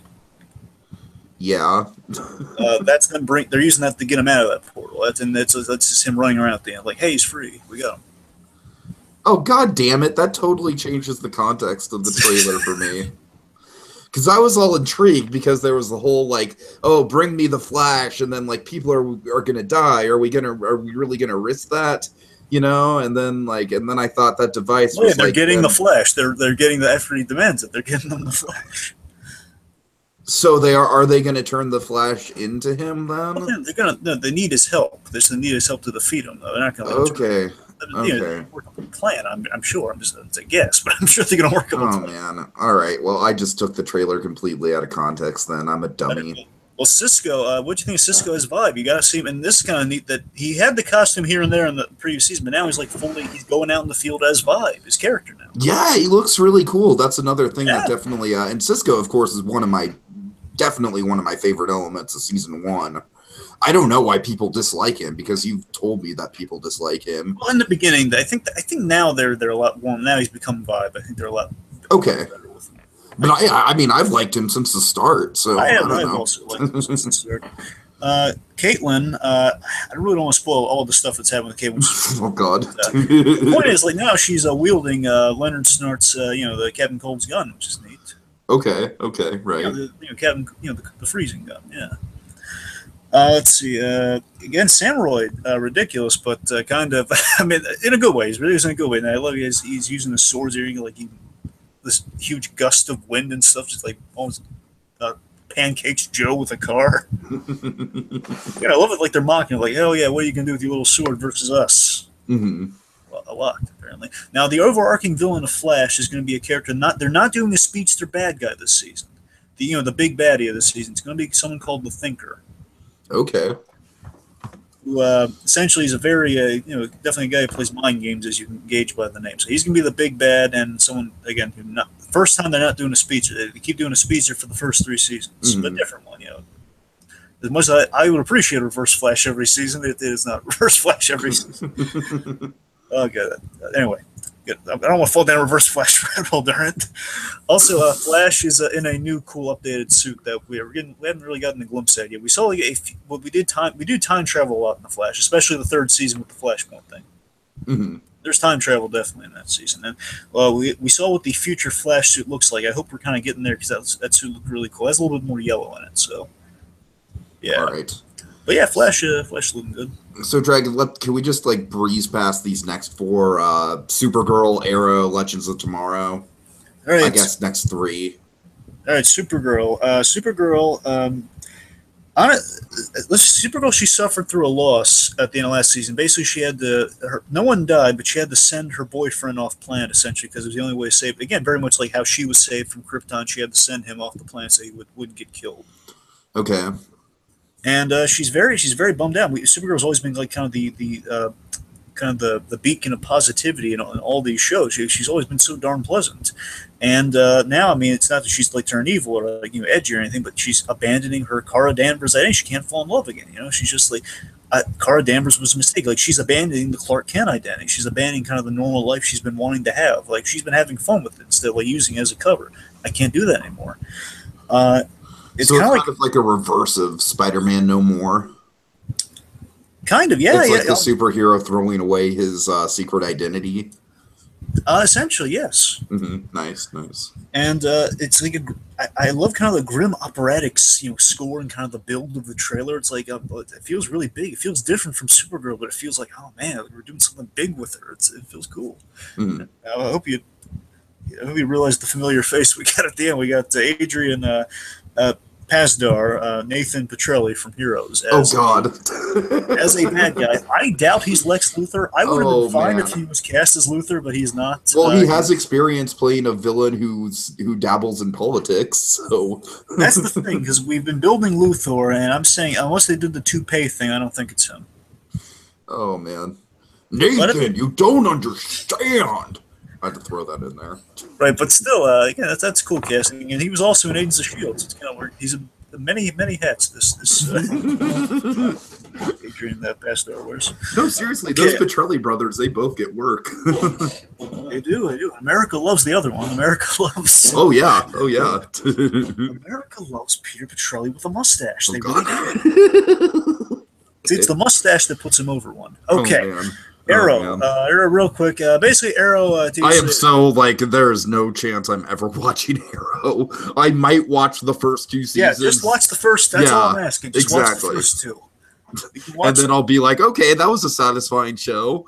The only thing I could tell you with season 3 you may want to do is just to see for Gotham, see how different the Ra's al Ghul's are. Season 3 is the only reason I tell you to watch season 3, see how Ra's al Ghul's handled. Well, let's see. With Arrow, basically, all you need to know is that Arrow ended on a really big cliffhanger last season, where basically they blew up the island with all the supporting characters on it. Basically, they finished up doing their Lost thing. By the way, they finished up all the flashbacks to the island. Nice. So all we know is that in terms of who survived, all we know based on this show is that we know obviously he and his son survived because they weren't on the island. Slade survived because he knows the island, so he found a way to get off of it in time, or at least find somewhere off of the explosive. I forget. And both Black Canaries survived. One's the evil Black Canary, Black Siren, who was not the original Black Canary. I know it's convoluted. Just go. Evil Black Canary survived. Let's just yada through this. Just Slade and evil Black Canary survived, along with the good new Black Canary. All right. It sounds, just to boil down what I'm getting at, though, is that it really sounds like when we go back, they're really trying to kind of give new life to the show, where we've streamlined a lot of the old characters we've had. We're kind of going a little bit more comics with Green Arrow, so it's going to be him, Black Canary, and we also have his son who eventually takes over as Green Arrow down the line. He's having some issues with his son because his son blames him for the death of all the loved ones on the island, which, again, a lot of guilt on Oliver this season. Mm-hmm. A lot of death and new status quo. It's really just the gist of Arrow. That's all I can really tell you. All right, and now a show that probably makes even less sense. Legends of Tomorrow. So, The Flash can get really cool with time travel. This show, I'm not going to say is not cool with time travel. This one, there's no logic to the time travel in this show, but it is fun. It's fun as the day is long. I will tell you that much, sir. Fun as the day is long. I like that. The time, and basically the way they ended last season is very kind of a comment on the show in a way. The time stream is a mess from all the messing around they've done. So basically, they're dinosaurs in the present. It's like they screwed it up big time. Oh, jeez. It's the time stream is messed up more than it's ever been, and now basically they're kind of taking it in stride though. Again, and I think they're going to comment on it this season. Basically, at the beginning, saying, "Oh, it's going to take lifetimes to fix this." Of course, they're in a time machine, so yeah, let's fix it. Let's have fun with it. Let's fix the time stream. Mm-hmm. And they go to the circus. I'm convinced they found a way to work in the most ridiculous of the DC heroes, B'wana Beast, in there. Oh, man. And that's what the show's kind of all about, right? Is pulling these ridiculous, sea-level DC heroes and villains. Yeah, well, when I say ridiculous, I mean, B'wana Beast definitely is ridiculous, but the point of the show is, they work in, all the comic stuff we have not seen. It's kind of like how we have those moments in Marvel all the time, oh, my God, they did something from the comic. This show does, you have that on the TV budget. Okay, got it. Not on the budget, but then on a TV level. Yeah, for sure. And B'wana Beast has this ridiculous power. He can communicate with animals and he can splice them. He could he can splice animals together. He can make rhino chicken. He can make it's the fun Bruce Timm example. It could be ridiculous combinations of animals he could randomly splice together. It's silly.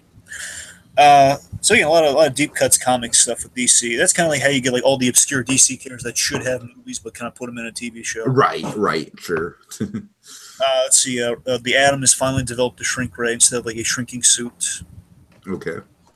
He's upgraded technology. We introduce Isis, who is this character who is, I hope, is going to be their way of addressing. That's a very unfortunate name. Yeah. Back in the she comes from Muslim descent. It was before things turned south. Here's the thing. I'm just saying that's I don't know what they're going to They're going to rename her in the show. Oh, I would hope so. I don't know what they're going to rename her yet. Just going off of Oh Jesus! I mean, I never like to talk about real world shit on this podcast, but that's just unfortunate. I don't know what they're going to rename her yet. The point is, I hope that basically she comes into the show and she's scrutinizing. You guys think you're helping the time stream? Look at all this damage you've done. Which again, I've been my gripe with the show for about 2 seasons now. Like again, I get the premise. They try to help time. It's in the back. We try to help. Screw up. We have to fix it. Okay, but they have to get better at it along the way. They have to get better at their jobs. Oh, okay. We never address that they're not getting better, and we end on a really hilarious Titanic joke with Victor Garber, where he's saying, the Titanic. Someone says the Titanic has good food, and then he has this great line. He says, "I'm not getting on the Titanic." Oh God! I'm not getting on the Titanic. Whoever designed that ship should be shot. I love Victor. I'd watch that show just for Victor Garber, and Victor Garber is also in another show we're going to be talking about. Okay. Okay. All right, Dragon. Let's. We're like almost 2 hours into this, and I only have about an hour left, and we're like less than halfway through our list here, so we really need to pick up the pace. I know you've been doing it as quick as you can, just faster, man, faster, speed around this shit. We had Blind Lightning, nothing new there, and we had the Ray animated show, which basically it's an alternate World War II, and the Nazis won. He's a gay character. Okay, let's go. All right, Gotham. So it looks like they're finally reviving the Scarecrow, who's been sitting out for 2 seasons. And he looks so good. He looks really good. Yeah, the trailer has me pretty stoked, and I like how we're building in all the all the Batman stuff too. It's almost kind of pseudo Batman Year One-esque. Yep, we have Vigilante Bruce at work, and he looks great. Selina's on her own, kicking some butt and taking names. Barbara's back, and they confirm she is not Harley Quinn. Okay. Let's see. David Mizzou is going to have a lot of explaining to do, but again, no Harley Quinn. Let's see. That sounds like the name of a Dr. Seuss book. David Mizzou has some splaining to do. Does it not?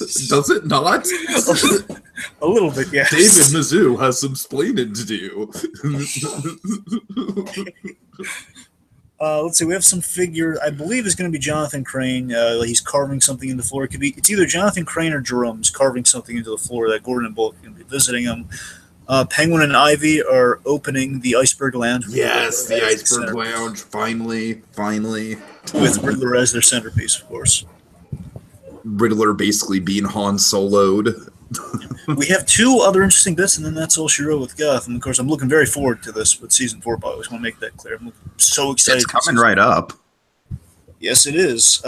We have a very Joker-looking victim. He's pale with like blood on his lips, looking very Joker-esque. I saw that. Yeah.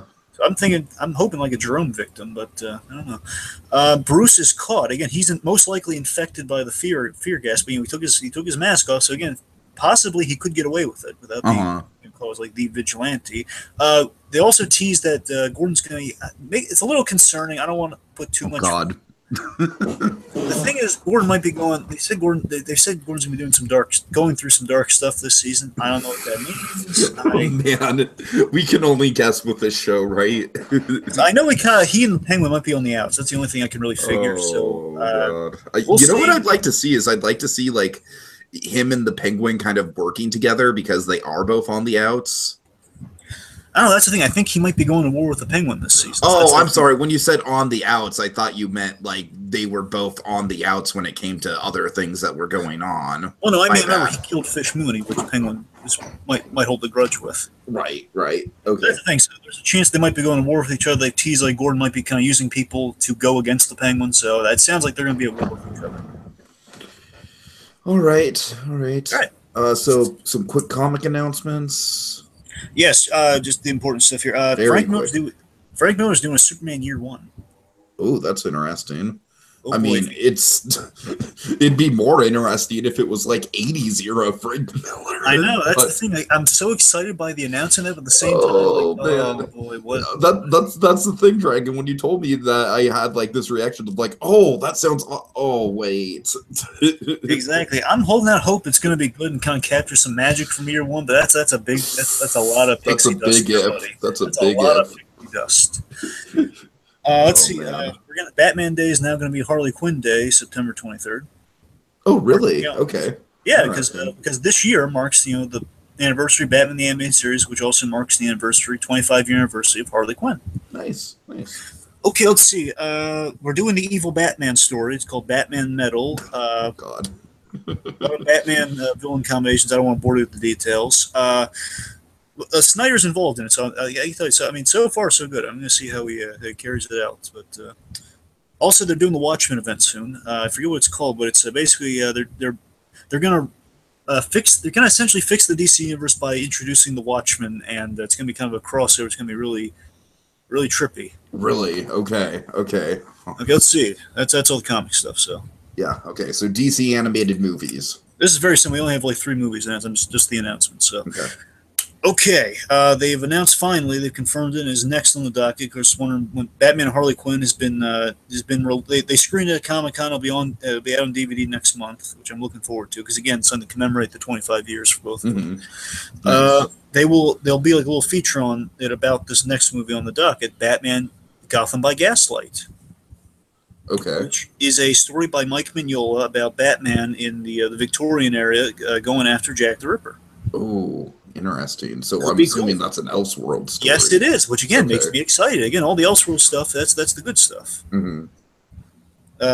Suicide Squad, of course, we loved Assault on Arkham. Unfortunately, this one is called Suicide Squad Hell to Pay, and it will be unfortunately set within the DC, the animated continuity, not the DC AU, but the DC original animated, the dumb Justice League in continuity. It's going to be one of the dumb in continuity ones, which basically, I'm not saying it. There's again, Justice League Dark delivered some results. Maybe they could do it with this. I'm hoping, but there's a bad track record with these. Okay.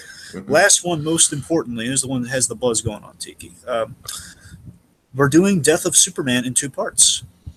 Oh, okay. Nice. The first movie they did was Superman Doomsday, which was an abridged version. I really hope this isn't the last one they're going to do.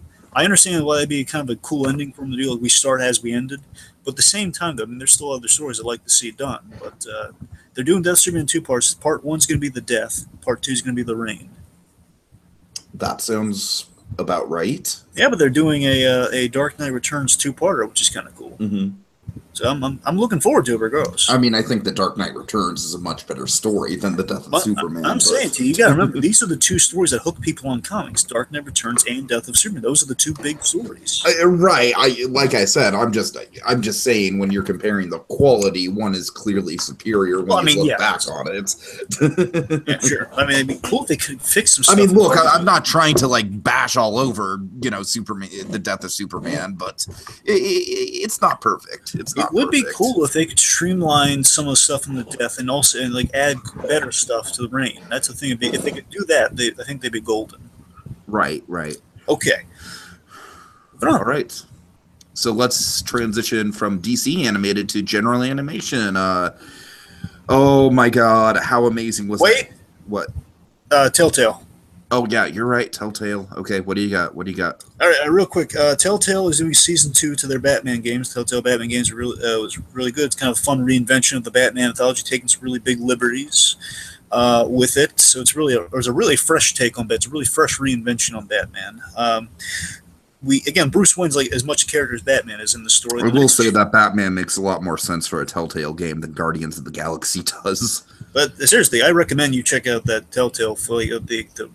There are the various versions of it. But see like a walkthrough or something of it. It's really a good story.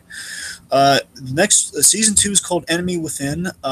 Without getting into too many details, because again, I recommend everyone check this out. Let's just say at the end of the first season, Joker, at this point, he's called John Doe.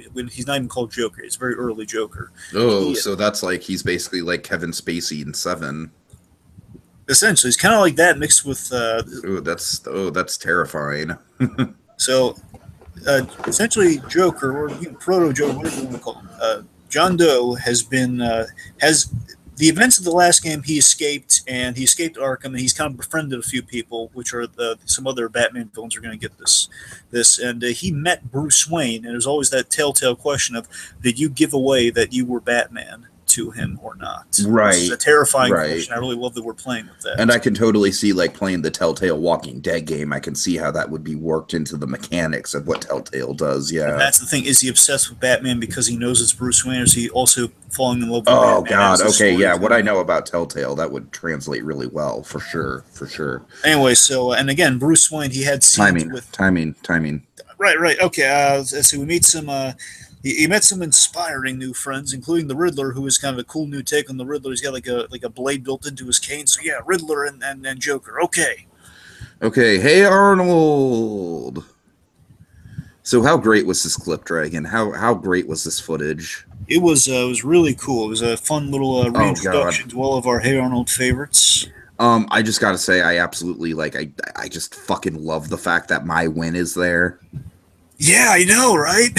I can't get over it. I love it.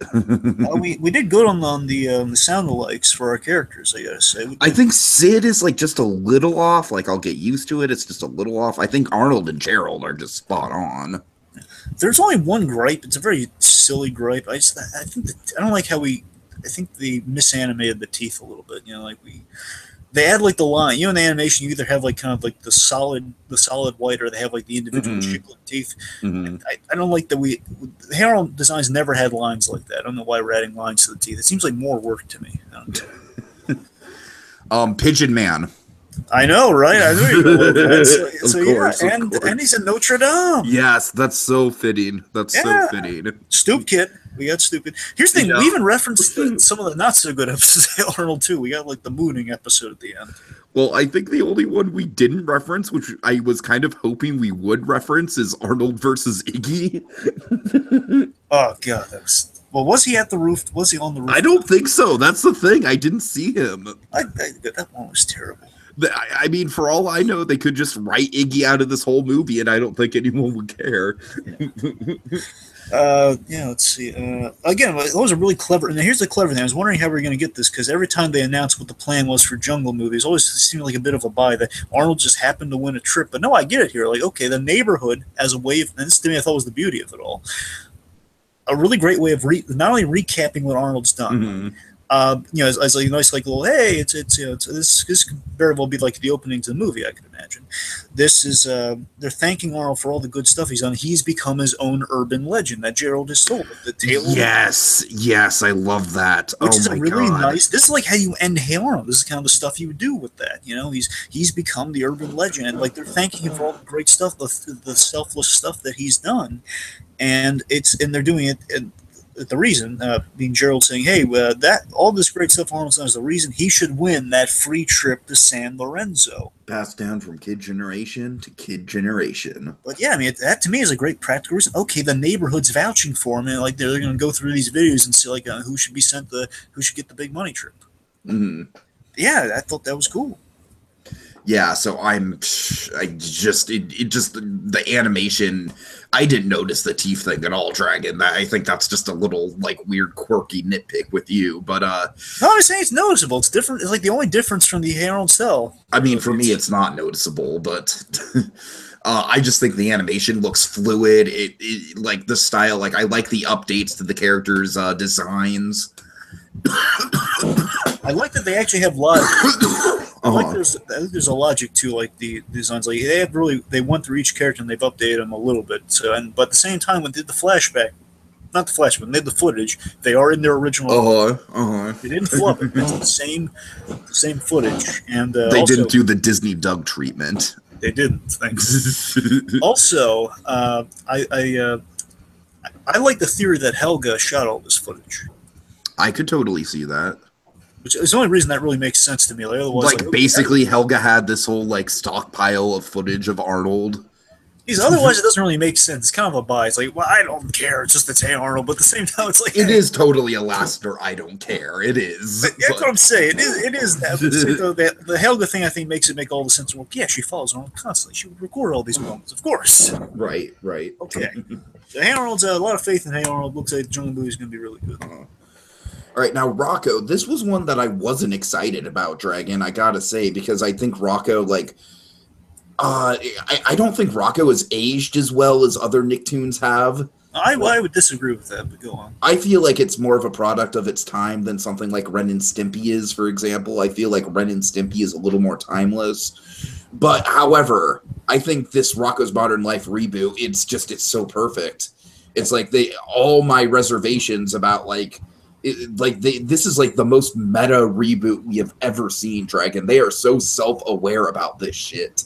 Oh yeah, and again, the idea is, they were honestly they were in space for 20 years, I think, right? Yeah, that's the thing. They were somehow launched space. So it was kind of coincidentally, it was the ending of the last episode they did. Before you knew you were canceled or anything, they had an episode that just happened to be this. It wasn't intentional. They kind of went into space at the end, like, oh boy, here we go into space. But no, maybe they. That's a great setup for it, though. That's a great setup for 20 years later, they were up in space the whole time. Yeah, but probably yeah. And honestly, the way that plays out, they land, I'm betting you that's they already pulled the scene from the thing with this clip. Right. So yeah, they return, and Rocko's having a hard time adjusting, while the rest of the guys are adjusting very easily. Which I love that premise. I love that premise because that totally is in line with the original show. Rocko's the guy who's adjusting to the modern life. He's the guy who has all the anxiety about it, like us, the audience, do. I think based on the clip alone, I will say Doug Lawrence sounds a little different. But again, I just gotta give him more time. It was only a clip, so I can't really see how similar he sounds to when he did. But Plankton, Mr. Lawrence, voice of Filbert. Let's see. So we have homage to the opening, which is really cool. The buzzing flies, and he's picking through the Australian grass. Right. We have Buzzbucks, which I thought was funny. All these Starbucks. Buzzbucks, yes. The O-phones. The one I was scratching my head at, though, is I think I get what they're going for. It's kind of the radioactive soda. I think was a bit much. It was a bit much. I did really like the 3D printer comic book shop, though. Yeah. We had the really, really big man Dark Reboot. Which, as I pointed out, Dragon, I totally think they should have done that as really, really big man V Powder Toast Man. I would love that. My ticket's blood on that one. Yeah, let's see. And now we had the mode that I don't know how much this you feel the same way about with me on Tiki. We have this really cryptic, interesting bit at the end. Where I feel the same way. It's just like Mrs. Bighead comes in, and there's no Ed Bighead in sight. Yeah, Rocko, he goes home, and we see the neighborhood, the old neighborhood where the big heads are. It's all boarded up and stuff. And then Rocko, and she's just also loving, hey, Rocko's back. Remember the good times? And again, there's no Mr. Big Head. I was legitimately worried for Mr. Big Head. What's happened to Ed? Is he around? I wouldn't be surprised if they killed him off. I really wouldn't be. I hope they don't, but at the same time, it'd be really effective, I gotta tell you. That's what I'm saying. They would be effective. All right, so yeah, a lot of intrigue with Rocko. Okay.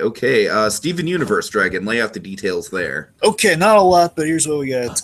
They're really striving for this next arc or next section. Again, I don't know how they're breaking up the Steven bombs and whatnot. But the point is, next time we're going to see Steven Universe, they're going with a murder mystery of Pink Diamond story. Oh, I like that. That's the framing device of whatever section of season they're doing. It's a murder mystery for Pink Diamond.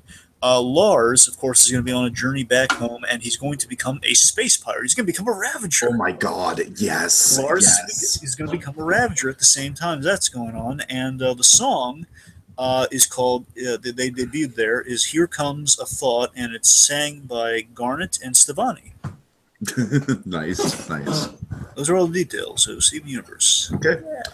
Yeah. Let me see. Then we have Big Hero 6. Yes, Big Hero 6. Just a quick action scene with Baymax and Hero in the sewers, kind of getting pursued. Yeah, we have a cool villain, Baron von Steamer, who is a steampunk inventor. Nice. I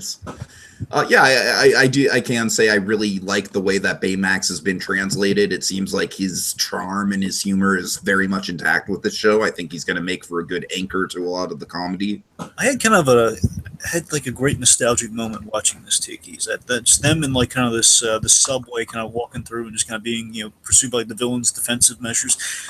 Where you get into Kim Possible deja vu. Yes, I was, because this feels so much like Bob Schooley and Mark McCoy. Again, bear in mind the guys now did all my favorite shows on Disney. They did Kim Possible and Buzz Lightyear Star Command. Mm-hmm. So I'm saying it just felt like so much like a vibe, like that action set with some comedy in there. That feels like their style. I was jettisoned back to that feeling I had, and I really appreciated that. Mhm. Also, fun. There's a little interesting side note I did not know about.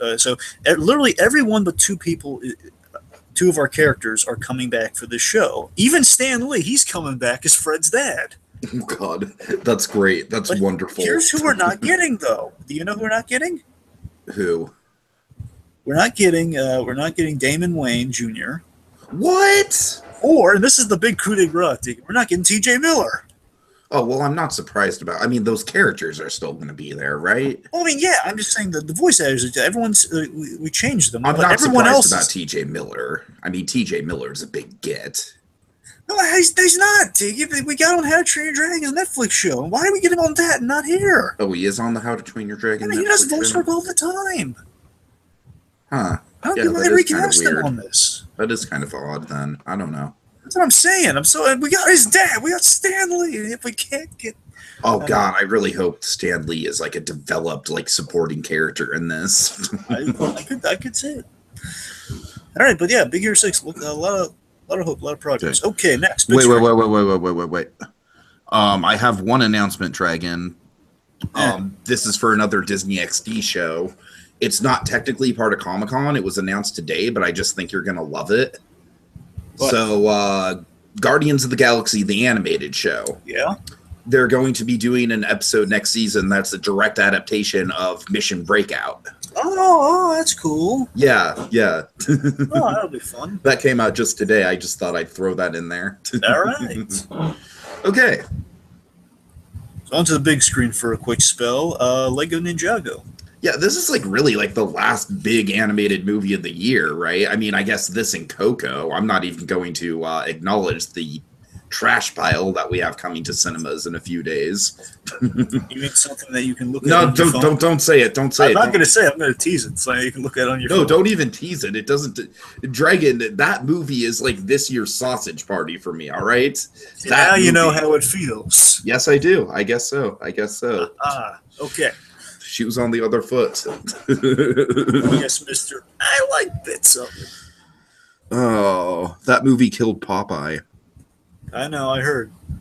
Anyways. That's not. You're saying that's true, though? It did officially kill Popeye? Yep, pretty much. Well, that's just, life's not fair, T. Yeah. It's not fair. No, Okay, it's Ninjago, though. Justin Theroux, who I love, is going to be the villain, and that looks really fun. Definitely looks like it's going to have a fun father-son dynamic. I feel like these Lego movies have really, really good villains. You know, we have live-action cats. That's the thing that has me the most excited about this movie, Dragon, is actually the setting and how they're going to expand on the world building of the Legos. Because my prediction is that this whole, like, all the Lego sets are in a backyard. A backyard? Yeah. Do you mean just for this movie, or you mean all of them? No, just for this movie. Like, the yeah. Lego set that's being used in this movie is in a backyard. I could buy that. Yeah, sure. And so that's how we get the cat. That also might be how we get, like, the naturalistic looking mountains and stuff like that. That's cool. I like that idea. Uh-huh. I'm down for that. Let's see. Oh, yeah, we have a lot of really like bad guy, who's your father type humor there. We have some good humor in this. I love my favorite gag is the missing arm gag. That's my favorite. This is a little bit again. I love that we have at some point, whether they're probably going to play with the whole like, is it a manipulation that is working with his son, or is it not? Oh, I'm sure. But, yeah. With Justin Theroux as a Garmadon. I can't wait for Justin Theroux, man. I can't wait. I love, of course, Deacon and I have both seen The Leftovers, so we have some built-in, some built-in Theroux love. Yeah, but again, I just love this. Like, it's such like a. Is it bad? Is it bad? He's like, oh no, it's just you're missing your arm. He's missing his arm. He's like panicking. It's hilarious. Okay. And the animation on that looks incredible too. Of course, I mean, I love these Lego universes we're developing. I really do. And like I said, I think this movie is going to be a good step, like developing that even further than we did in Lego Batman. All right, Dragon, let's just speed round the hell out of this. Oh God, okay, Walking Dead. All I have to say about it is that Negan has just completely, like, Negan is just not thread needed at all anymore. I mean, what the hell are they doing with, like, oh, are you in shit town yet? Shit pants city, whatever the hell he says. It's like, get out of here, Negan. Like, the whole Walking Dead trailer was like 5 minutes of nothing. It's like, it's 5 minutes of shots that, if I didn't know any better, were like from season 6 and 7, not season 8. I'm close to being done with The Walking Dead. All right, moving on. Okay, Lucifer, real quick. So just where we left Lucifer off is that he basically he had mommy issues last season. His mother was in the last season. That was the big selling point. He had daddy issues in the first season. He always has prominent daddy issues because again, God being like the fallen angel Lucifer. He basically took becoming kind of the Lord and Master of Hell as an insult. So basically, that's in that he has daddy issues perpetually. Spielberg would love the show, as we like to say. But no seriousness. So Spielberg would also love Lego Ninjago. Yes, he would. but no, in all seriousness. No, I really am attached to this father-son story. All right, but seriously though, it's the idea is that the mother wanted to get back at God because again she was kind of locked away in hell, and season 2 she was unlocked from hell, and basically she could have exacted revenge on God, but Lucifer kind of found like a happy medium that wouldn't kill her and wouldn't kill anyone. Just basically, he found like a happy medium. He is then he's basically abducted by some unknown force, and he's like left in the desert. But God, showing favor to him, he restored his wings, and his brother has his powers back. So basically, God, like you prevented like all war and heck breaking loose. So you basically, I'm going to reward you. But that's why he has the angel wings, and that's why he's in such like dapper spirit now. Okay. I will say, just based on the trailer, I do like how well dressed he is. He is a very well dressed man. He's always well dressed. And again, I told you, honestly, the 2 shows that we have, there are 2 shows that are the closest things we're ever going to get to Purple Man series. We have Preacher, which essentially is the power like the Purple Man. And we have this. This I've always said is like essentially this is kind of like again like a guy who's just loving life, and they kind of got him away from his power, but he can still do it. Where basically he basically can see what people desires and he can compel that out of them.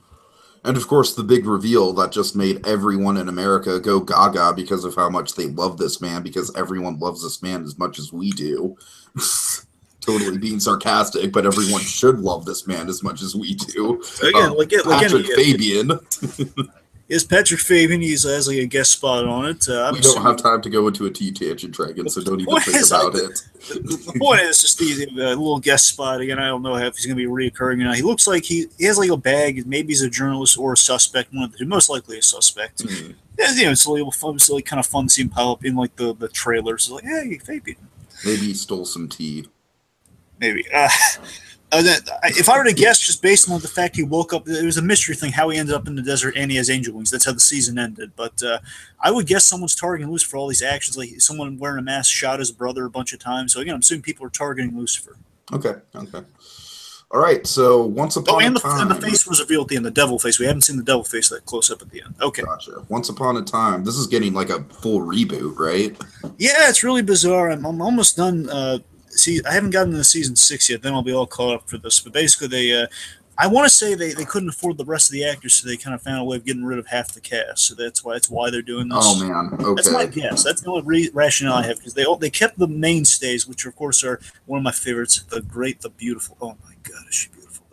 Alana Parrilla. Oh my God, anyway. Alana Parrilla, the evil queen. Regina.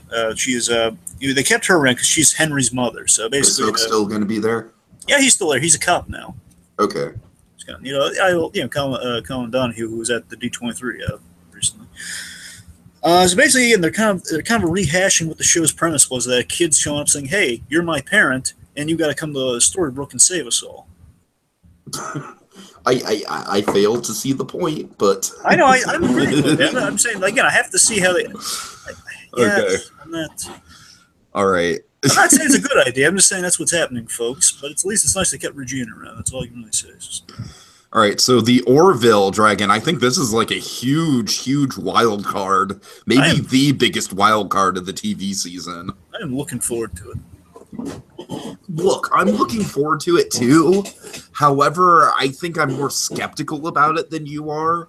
The main reason I'm looking forward to is because I love seeing Seth MacFarlane do stuff in live action, and I just want to see what the next one is because he's been kind of going. He's had a lot of downtime with it. He hasn't really been doing anything. Let me ask you this, Dragon.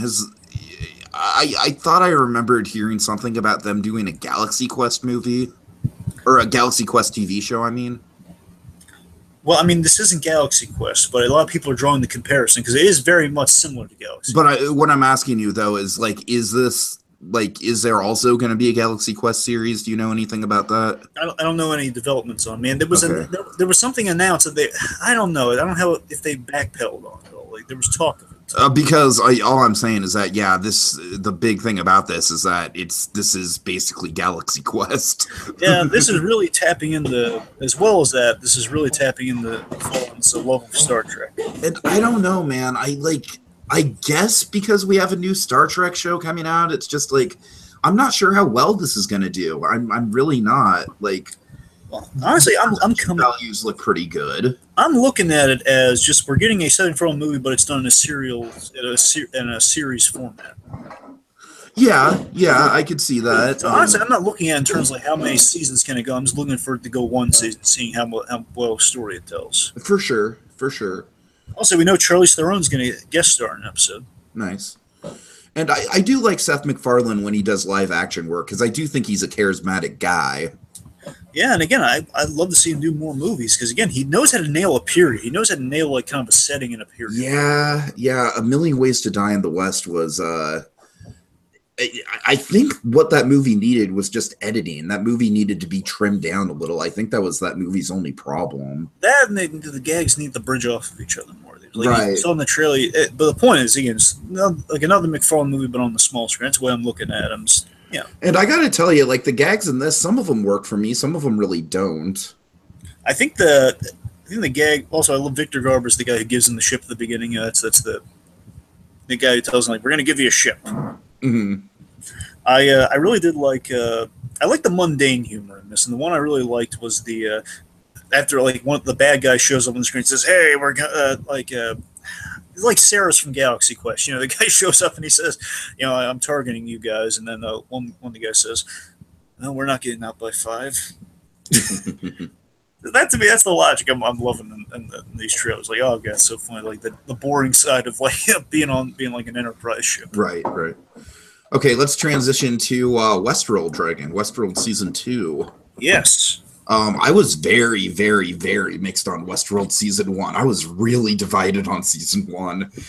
So I had no idea how I was going to feel. I got to say, just watching the trailer, I do think... I think this is basically like fulfilled its premise as like Jurassic Park with cowboys.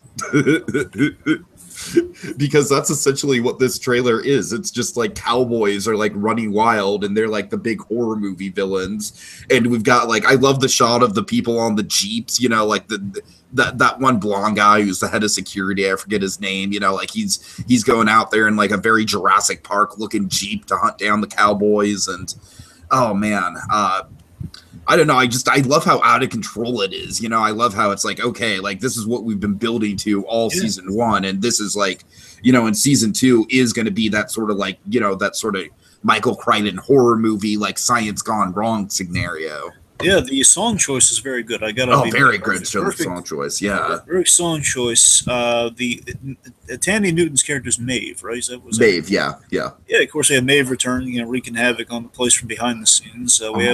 We have a lot of different Bernard, so it's like I have to wonder if there's like different versions of Bernard that kind of come out of the something woodwork. you have to remember is that the younger Man in Black character, of course, he is I forget the actor's name. William, yes, William. That's the character's name, yeah.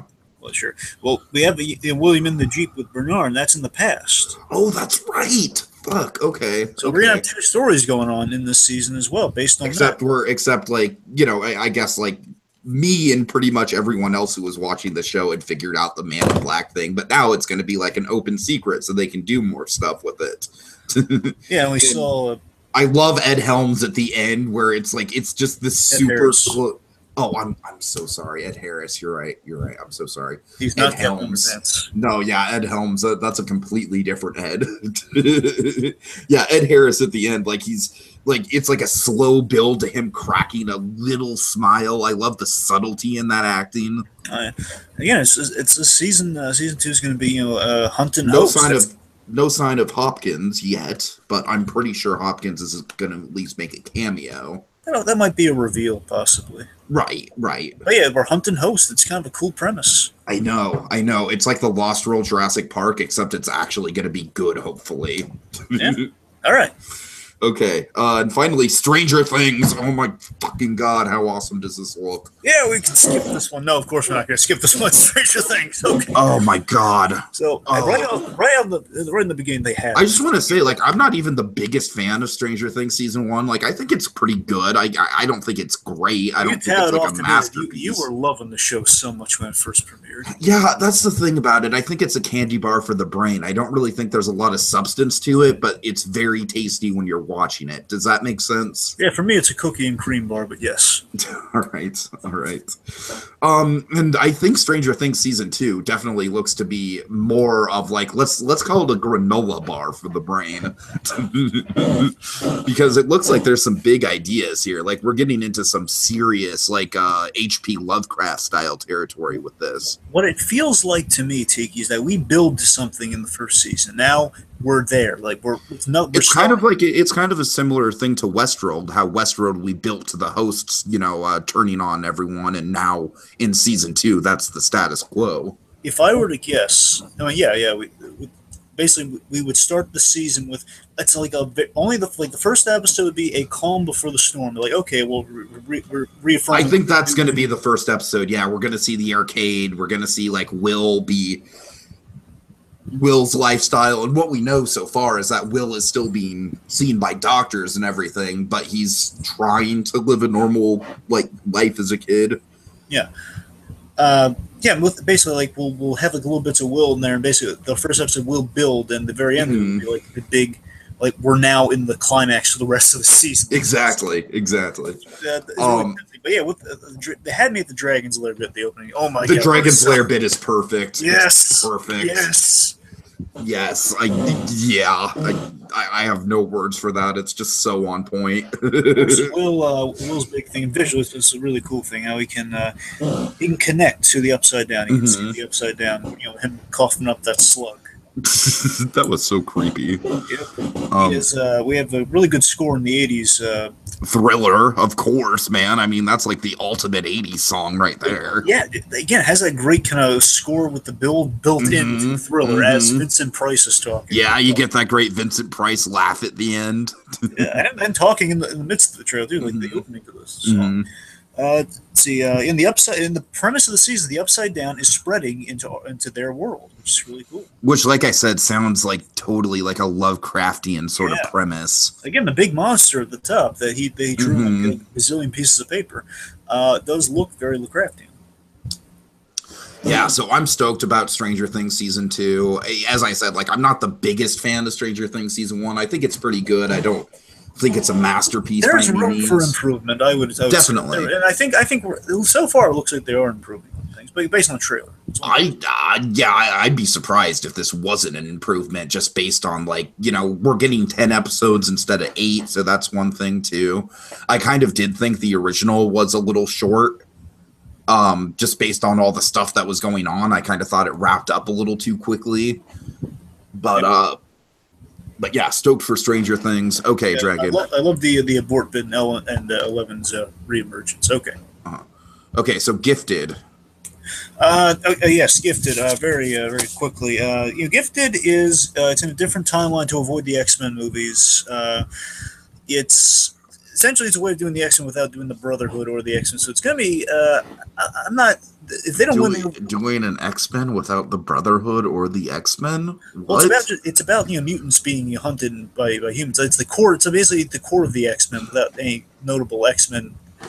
What's the point? We have I'm saying we don't have like team members. We don't have like the headliners of the X-Men. We don't have Wolverine, Storm, Cyclops. So it's basically like a story about like for lack of a better word, normal mutants. I know that's a contradiction, right? In itself. No, I mean, we have known characters from the books, just not the main guys. Okay. Like we have like one of my favorites. We have Jamie Chung as Blink. We saw Blink in one of the. We've seen some of these guys in X-Men movies. Like we saw Blink in the Days of Future Past. She's the one who created the pink things that create portals. Now Jamie Chung is playing her. I mean, that's cool. We have Polaris, who in the comics is Magneto's daughter, so she has magnetism powers in this.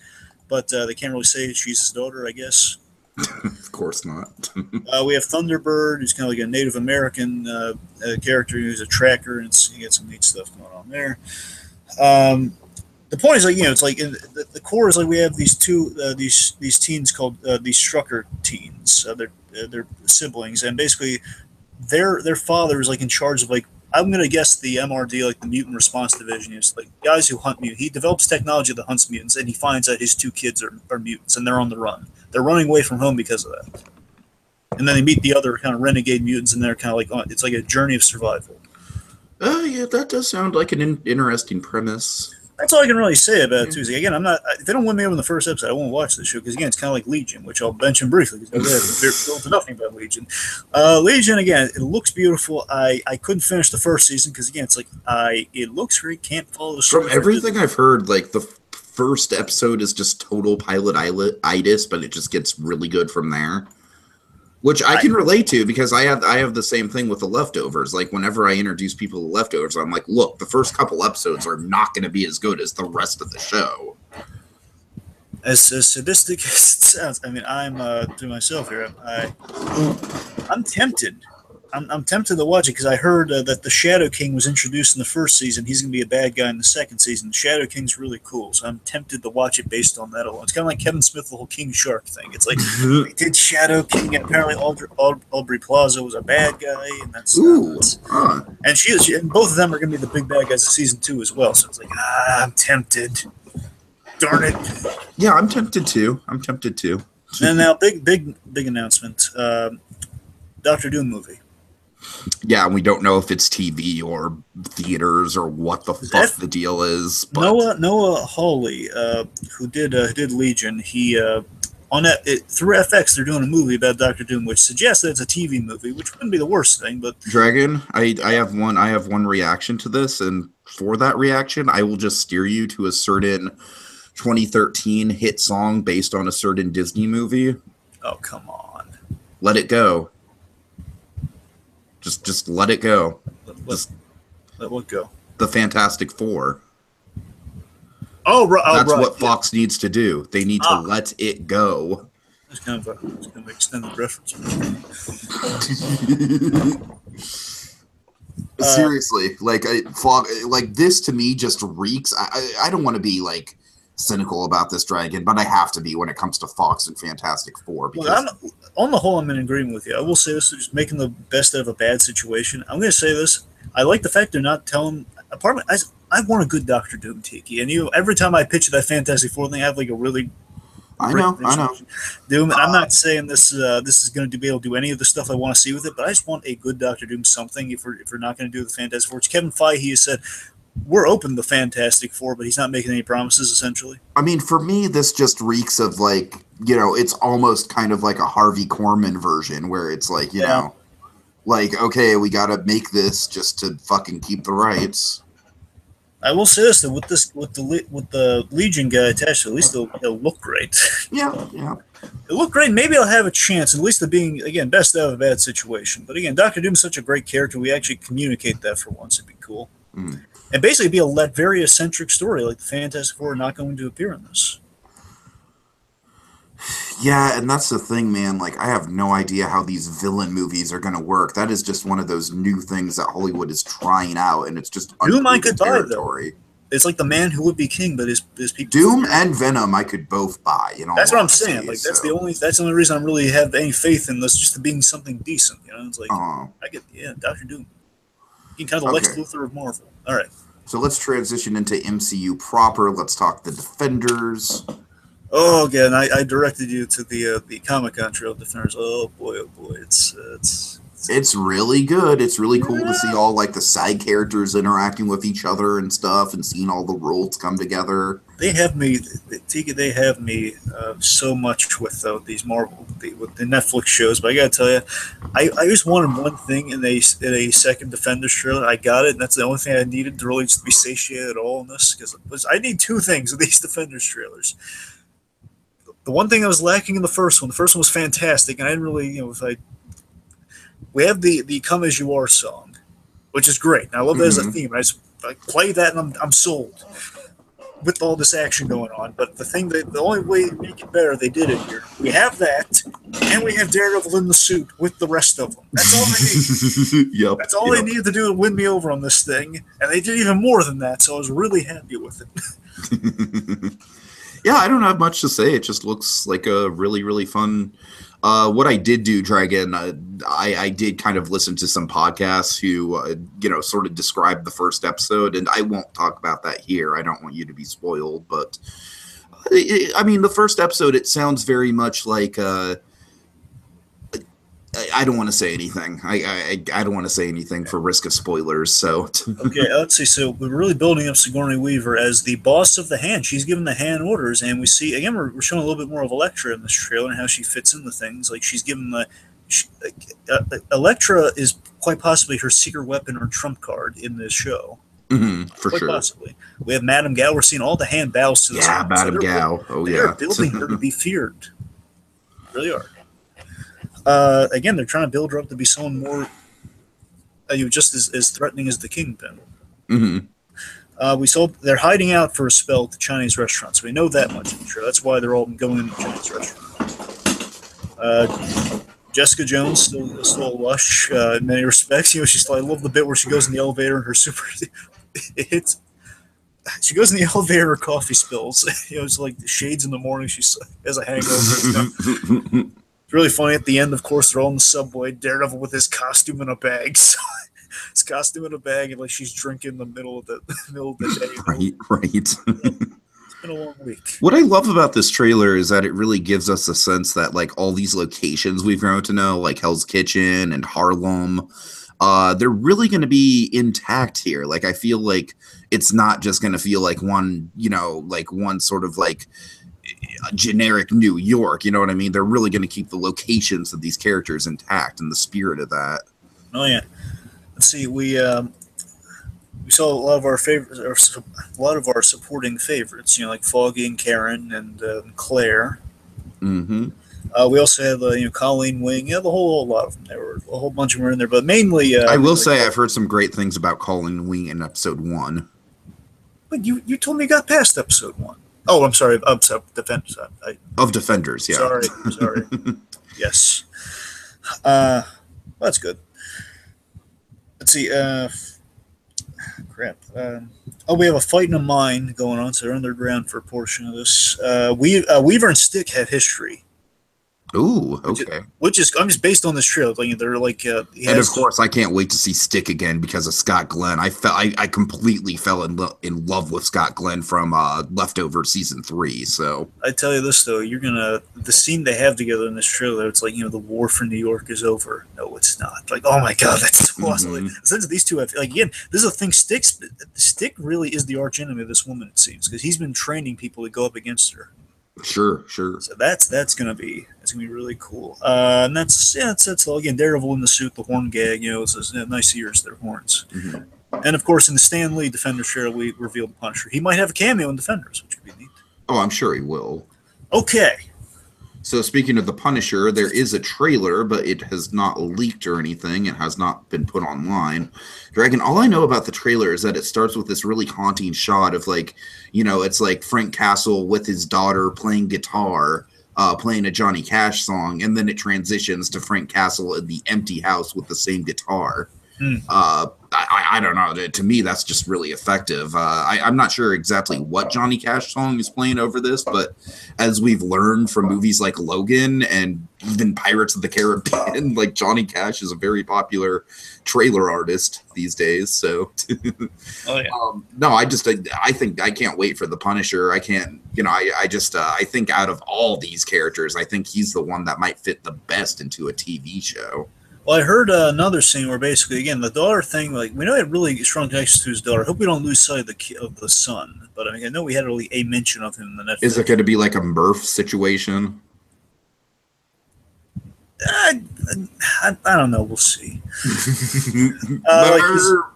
Yeah. Anyway. So he's going, let's see. I'm just thinking, now you got me thinking of that now. Murph! Okay. Murph! Right. There's also another scene where he's like in the car driving with her in flashback, and we cut to him driving in like So it seems like we're getting a lot of those contrasting moments for sure. some vehicular homicide by the Punisher, which is kind of honestly, I think it might just be the fact that the girl's older than the son. That might be why he has more of a connection to her, just because she was around for longer. Oh, sure. I just hope we don't completely sideline the boy. That's all. Yeah. Let's see. We're going. It's kind of a switch up. Usually, it's like, well, no, he's always actually Punisher's always been kind of soft on his daughter. It's kind of nice. Mhm. All right.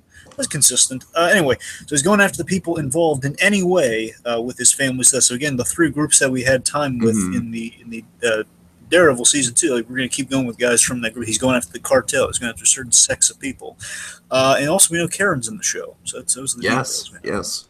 There's also a bathroom gag where basically he's strangling a guy, and the other guys, some other guy in the bathroom says, "Get a room, you two." Kind of fun, kind of an Austin Powers gag, but okay. Okay, so yes, this is the fucking news that stole Comic-Con, Dragon. Oh my god, I am so excited. You feel proud of yourself? Yes, You yes, feel I do. you feel proud of that facetious shot you just took? Fucking Iron Fist season 2, the news that all the world wanted. You're just Lucy to Marvel's Charlie Brown, aren't you? Pretty much. Anyway, And it's being directed, it's being showrun by a really, really shitty showrunner who wrote the Elektra movie. go on, share the name. I don't have the name in front of me. Oh. I'm sorry. You don't have the name, Mr. Facetious. Oh, God. so I'm gonna Oh, take God. shots. So the new showrunner is Raven Metzner. Yeah, that's right. David Metzner, who wrote the Elektra movie, which seems a very Bad omen. Kind of a bad omen there. not a good omen, definitely. that seems like Marvel just getting really cocky. We can make anything work. Man. So they promised. But Iron Fist is the last thing that Marvel should be cocky with. There are two literally the last thing in the entire MCU, like the expanded Marvel Cinematic Universe. Iron Fist is the one thing. Iron Fist is the one thing that could be considered a flop in the MCU, Dragon. I'm just thinking of the thing in Iron. All right. now. Forget I said that. Okay, but let me say this though. We do know two things about Iron Fist. Do kind of show a little bit of promise though. We have two details. We have they promised the suit in season 2, which is cool. They say in a post Defenders Iron Fist you can. Yeah, and I'm just pissed that he didn't get his suit in season 1. We teased the suit in season 1, just he's not wearing it. Yeah, we teased it. Yeah, sure, we fucking tease it. Okay, let's not be harsh on things we haven't seen. Right, fair enough. I will say this though, with the Iron Fist show, the thing we got to remember is that it gives me hope in Defenders. By the way, is the fact that Danny Rand as a character isn't necessarily a problem. It's usually the writing and the stuff with the supporting characters has been kind of the downfall of Iron Fist in many respects. So I think we can pull things out if we kind of develop Danny a little bit more. And Defenders, I think, go a long way to helping Iron Fist in the long run. So we'll see how much ground we lay with that. Also, I will agree with you on that. I do think Defenders is like the best chance they have at kind of like, re-sparking the public interest in the character. Like, for example, the last thing I have on Iron Fist here is that in Defenders, they're probably going to set this up. That, of course, we also have, Heroes for Hire, another down-the-line thing to set up with, Iron Fist and Luke Cage. Oh, yeah. Is that Misty Knight, who Iron Fist falls in love with in the comics. Ooh, okay. I'm not saying they may or may not do that here, but if they do, Misty, she's going to be in the Iron Fist show. It suggests they might be going that route. Which would be cool. Luke Cage character. Okay. Right. Finally, Inhumans, which, it looks cool. I'm baffled by the IMAX thing. Yeah, it's based on the fact it was in theaters, and now they Dragon, is the guy with the giant dog the villain? No, he's the main character. Oh, okay. I wasn't sure. The brother's the bad guy. Okay, you see, that's the thing, because they look alike, so I wasn't sure. Okay, gotcha. Let's see. Inhumans, of course, was slated for a movie, then bumped down the TV show, so that's why they're really pushing the IMAX, saying, hey, it was a Marvel movie. It was going to be. I just don't, to me, it's like, it almost kind of makes me take it less seriously because they're doing that. Unfortunate. Dang, it's only the first episode, even. It's not like they're not like streaming. Oh, well, that's good. Okay, you know what? That's a little more excusable because I thought what it was is they were literally going to like fucking show all the episodes on IMAX. No. It's just they're not doing the OJ Made in America thing. They're just doing They're still in one. Okay, well, I feel a little bit better about that because the other shows have done that before. Like, I'm pretty sure The Walking Dead does that with their season premieres. You can watch the first episode early instead of waiting for like the end of September. Like the beginning of September, you can see it in IMAX. Anyway, we got a few new things in this trailer than we did in the previous one. We see it. It's definitely in space, which is good. We knew that, but it's in space. Like, cool. And the idea here, this is like a cool little level they added to it, that they're hiding from humans in space. That's the reason they're in space. Kind of like a Wall-E-ish sort of scenario. Yeah, there was this cool bit where there's like a moon rover that almost discovers him, and they kind of get rid of it, which is kind of neat. Black Bolt, who's the coolest character, really in the Inhumans. Like, and I know a lot of Inhumans. I know that Black Bolt's really cool. Vin Diesel was lobbying to play him for a while. They didn't do that. At least everyone said Vin Diesel should play Black Bolt. There's talk of him playing him, but it doesn't matter. The point is, Black Bolt. He's the king. Black Bolt's the king of the Inhumans, and if he speaks, he could destroy the universe, quite possibly. He has a destructive power with his voice. Every time he opens his mouth, quite literally, there could be a small concussive blast that could really hurt someone. It depends. If he speaks, he could destroy everything. His brother Maximus is he's saying like, hey, if we're hiding from humans, like they discover us, they're instead of letting them incite, he basically wants to incite war, but hey, let's strike before they strike at us. And Black Bolt, of course, being the king, says, no, we don't want war, we want peace, man. Don't do that. Without saying a single word, of course. We see Lockjaw, and we see Medusa. Medusa is kind of his lady friend who has the hair, very much Medusa-like hair. It's like extending kind of grabby hair. And Lockjaw is the teleporting giant dog. Okay, nice. Lockjaw is definitely like the thing that draws me to the show the most, I must say. And to me, the coolest bit in the trailer for me, every time they reuse the same bit. The coolest bit is Maximus, the brother who wants to incite war. He says, like, and you strike me down, your own brother. And Black Bolt, he begins to open his mouth, and he gets so scared, like, guards, stop him! And then Lockjaw comes in and takes him out. Oh my god, it's my favorite bit. Okay, so Dragon, we really have to power through this. Actually, Dragon, can I propose something to you? Can we talk about all the stuff on our docket besides Thor Ragnarok, and then maybe leave Thor Ragnarok as another video? Thor's everything but Thor? I'm just everything but Thor, or cut stuff out, one or the other. Fine, we'll do Thor separately. I don't know exactly when we'll have time to get to that, but I'm just saying I think the Thor trailer, there's a lot to get into with that one, and I don't think we're going to have time to. All right. Okay, so yeah, folks, if we don't get to Thor, that's why. I want to try and do Thor, but we'll see. All right, Black Panther. Black Panther, yeah. So, Dragon, tell us about the trailer. Okay, essentially... that wasn't released. Yes, unfortunately. Essentially, we have the casino scene. That was the footage. It was the casino scene. The idea is, and I believe what they're getting at here, is that we see the scene that leads to Claw's arrest, while he's in the interrogation room. Okay. The casino scene is basically... Everett Ross, Martin Freeman's character. Sets up a meeting. Bilbo Baggins. Yes, in a casino, in the awesome casino, he sets up a meeting for vibranium exchange, like diamonds for vibranium or something like that, like an undercover buy, that sort of thing. It was going to be a sting operation in a casino.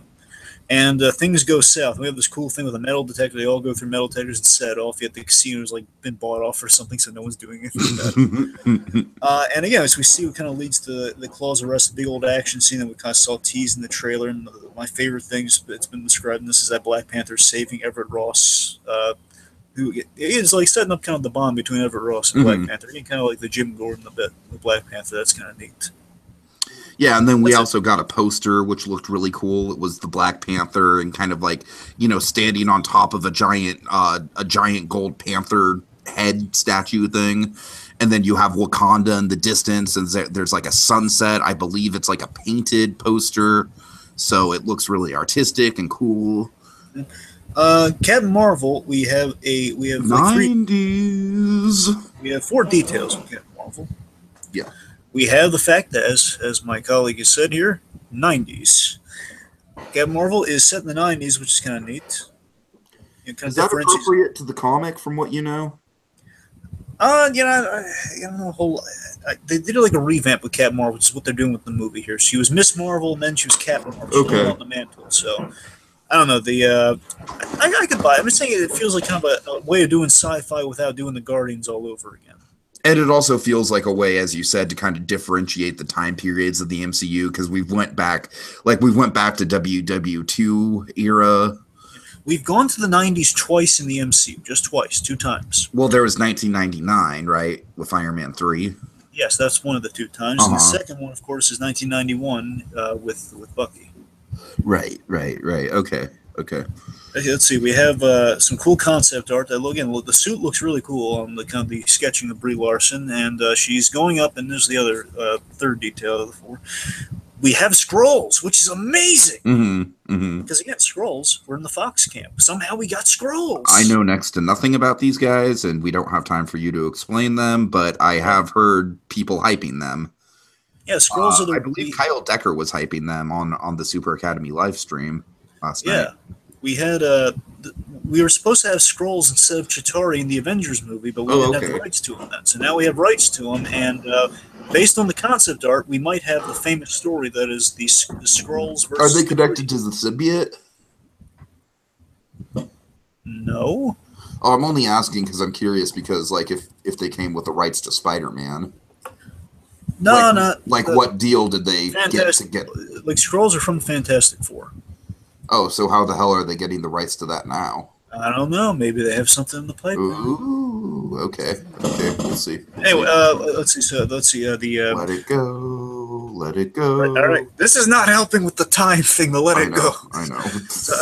Basically, there's story in the comics, and we saw she's fighting some creatures that look like the Kree, and of course, Kree are like the guys that Ronin are. So Skrull Kree War in the 90s. That seems to be kind of the main story that might be going with. And last most important detail, we have young Nick Fury. Young Nick Fury, sans eye patch. Yes, 2 eyes. But yeah, I mean, teaming her up with Nick Fury, that's a cool idea. That's how she gets from space to Earth. She's a SHIELD agent, becomes a kind of a space, kind of essentially a Nova member. She's the Nova Corps from the Guardians of the Galaxy. I mean, that's essentially what Captain Marvel is. Yep. Okay, Ant-Man and the Wasp, Greg, and I know there's some big announcements with this one. Let's just speed past it as fast as we can, and hopefully we can talk about Thor at the end. Okay, mainly what we have with Ant-Man and the Wasp is a lot of casting. Walton Goggins, I apologize. Walton Goggins. Yes, he is, of course, from American Ultra, Django, and Hateful Eight. He is playing a businessman. He's playing Sonny Birch. Now, Sonny Birch, essentially, in the comics, he was the guy going after the Iron Man patent. I think that's what he's going to be doing with Ant-Man in this case. He's going to be trying to. I think the crux of this movie, based on these casting choices, based on a lot of these cool characters we're using, I think it's going to be corporate espionage and kind of an Ant-Man post-Civil War where he's somewhat of a fugitive. Corporate espionage is what Ant-Man does best. That's what I'm saying. It kind of fits like a glove. So I'm figuring that, and the idea is like maybe Sonny Birch is with Hank Pym coming back and trying to start up the company again after it imploded, quite literally. I think he's going to try to steal the Ant-Man suit. Not steal. Sorry, not steal. So he's going to try to get a patent on the tech. He's going to try to own the company, get a something like that. Let's see, because shrinking tech could be the next Stark technology. It's a big deal. Because he kept it out of the hands of people for so many years. Okay, Michelle Pfeiffer is Janet Van Dyne. That's a huge casting news. Now that is Kate Van Dyne's mother. Hope Van Dyne's mother, yes. Oh, Kate. I'm terribly sorry. That's a Freudian slip. Evangeline Lilly, Kate from Lost. Oh, God. So that's the Wasp's mother. That's the original Wasp who, of course, disappeared into Kate Van Dyne. Okay, I'm sorry. Go ahead. Who disappeared into the subatomic, she went subatomic into the microverse. I forget what it's called, but, the infinite space. The shrunken place. Anyway, let's see. Then we have, and this one really excited me. Lawrence Fishburne as Bill Foster. Now, I know you don't know who Bill Foster is. No, I don't. Not a lot of people do. It's fun. They know who is. Lawrence Fishburne essentially would be most likely a lab assistant to Hank Pym. And what's cool here is that Bill Foster in the comics, he turns into Goliath, who is essentially another giant man. Okay. Now, it's cool. I would like to think that Bill Foster is the guy in between movies. He developed he developed the growing. He basically worked it so Ant-Man's suit could become Giant Man. Oh, could very well Yeah, I could see that. I would like that. I'm not saying we're going to see a giant Lawrence Fishburne like in the comics, but I think he'd be responsible for Giant Man. So he'd almost kind of be Another Hank Pym. Ant-Man's. Well, yeah, but also kind of Ant-Man's Lucius Fox in a way. In a way, yes. I think that's. I doubt they're going to put him like in the suit because again, Lawrence Fishburne's not exactly kind of battle ready these days. One I'm really excited about, Ghost. I love the character of Ghost since being played by a female instead of a traditional male. We have Hannah John Kamen as Ghost, and again, Ghost is the reason I'm really championing the corporate espionage plot. Ghost is an Iron Man villain who again who has intangible technology. That character can phase through things and steal and mess with technology. Mm-hmm. Lastly is Randall Park as Jimmy Woo, Agent Jimmy Woo, who is really popular character in the Asian community. I'll say that much. I mean, seriously, it's kind of like the awesome Asian Shield agent. A lot of Asian people really do love Jimmy Woo. Okay. I'm sorry. It's just okay. Can we yada past Infinity War because we already talked about it during the D23 thing? Fine, but let's talk about Cap real quick about it. Can we talk about Cap? Sure. So Cap has a beard, and that's awesome. Yes, and what's cool is if you notice in the poster with the awesome also we have an awesome poster here, and that's cool. About 22 to 25 characters if you count the villains. Mm-hmm. What's really cool about Cap with the beard is that he is his suit is the Civil War suit, but it's like stripped away of all the Captain America colors. So he's basically Captain No Name at this point. I call him Man Without a Country suit. I call it the Man Without a Country suit. I like how Thor is positioned in the poster with the Guardians. That fits very well with what we know of how Thor is going to be introduced into the story. Rocket did get a great gag I saw in the footage. We finally were able to watch the footage. Rocket's like saying, "Use the wipers, get him off." After Thor literally crashes in. I also like how Groot is in proper teenage form in this. Yeah. Everything else we pretty much kind of covered already. Also, Vision's in a cage. That's about it. Yes. Okay. All right. So let's get to the main event that we don't have a ton of time to go over, but we'll go over as thoroughly as we can. So, yeah, Thor Ragnarok. Dragon, I have some details on the Hulk that I'm not sure if you know. So essentially, the idea is that after, the Hulk has not transformed back into Bruce Banner for 2 years. So that's why the Hulk has the vocabulary of essentially a 2-year-old. Yeah, it's very much, again, the Planet Hulk. The Planet Hulk story is that he's on a planet where he can't turn back into Bruce Banner because it's toxic. That might be what it is in the comic, but I've heard they're not. For the movie, what I've heard is that it's more so like the Hulk. It's kind of like an examining. In a way, Dragon, I feel like this is going to be more the Hulk movies, more of the Hulk's movie than Thor's movie, because it really does feel like that solo Hulk movie that we've always wanted, right? Where it's kind of like the Hulk sort of like Bruce Banner is sort of the Hulk's personal antagonist in this movie. You know what I mean? Like the Hulk is his own character. He's his own man. He's wanting to be independent. He's kind of like the he hates Bruce Banner. Right. And so he hated him in Ultron. So I'm really fascinated by that dynamic and how that's going to play out. I almost kind of wish that we didn't get it spoiled that Ruffalo is going to be I don't know. I assume that he's going to transform back into Ruffalo after the big first fight. I don't know. I just kind of wish we hadn't seen Ruffalo proper. But Loki looks like he's, in a precarious situation yet again. I love how the sequels to Thor always have Loki oh, this is going to be fun. I'm going to backstab you. And yeah. Kate Blanchett looks fucking amazing. Yeah, she and Valkyrie have history because we saw an army of Valkyries going after Hela and it looked amazing. All that looks incredible. We have this gag about who won the fight, and of course we've cut to Thor very much losing the fight. And it says, I won. I won rather handily. Anyway. Man. I love the aesthetic of this movie. I love how it's basically taking place in the Guardians universe for a big part of it. Yeah. Goldblum, of course, looks really fun in the brief new footage we get of him. Yeah.